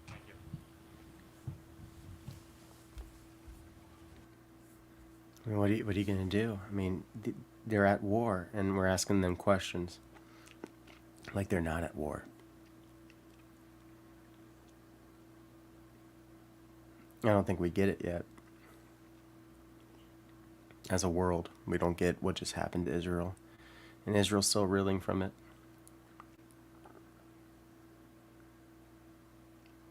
It's a war. Carefully chosen words. Heed them. We are at war. Israel's at war. Maybe we haven't met them yet, but we will.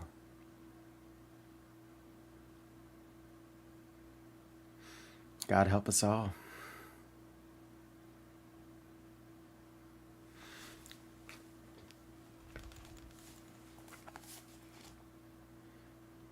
O Lord, lover of mankind, forgive those who have hated us and wronged us.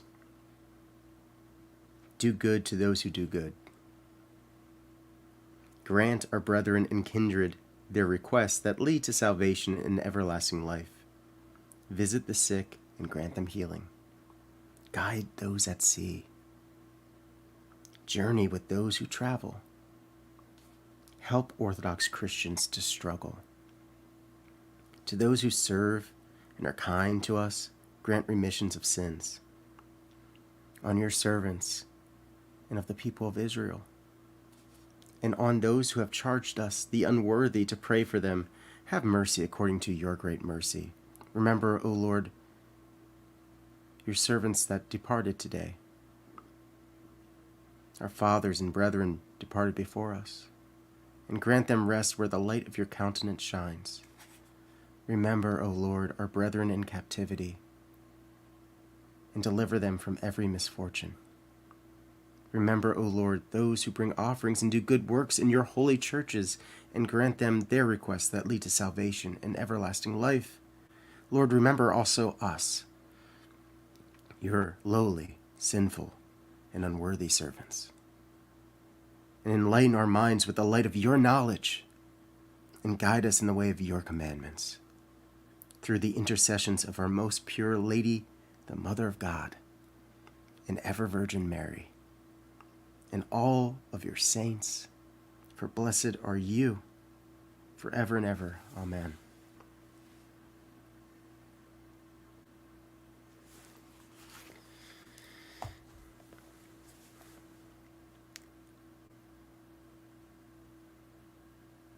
God, help us all. Remember to love the people around you. Don't take any of this for granted. None of this is granted. It's here for now. Have a good night.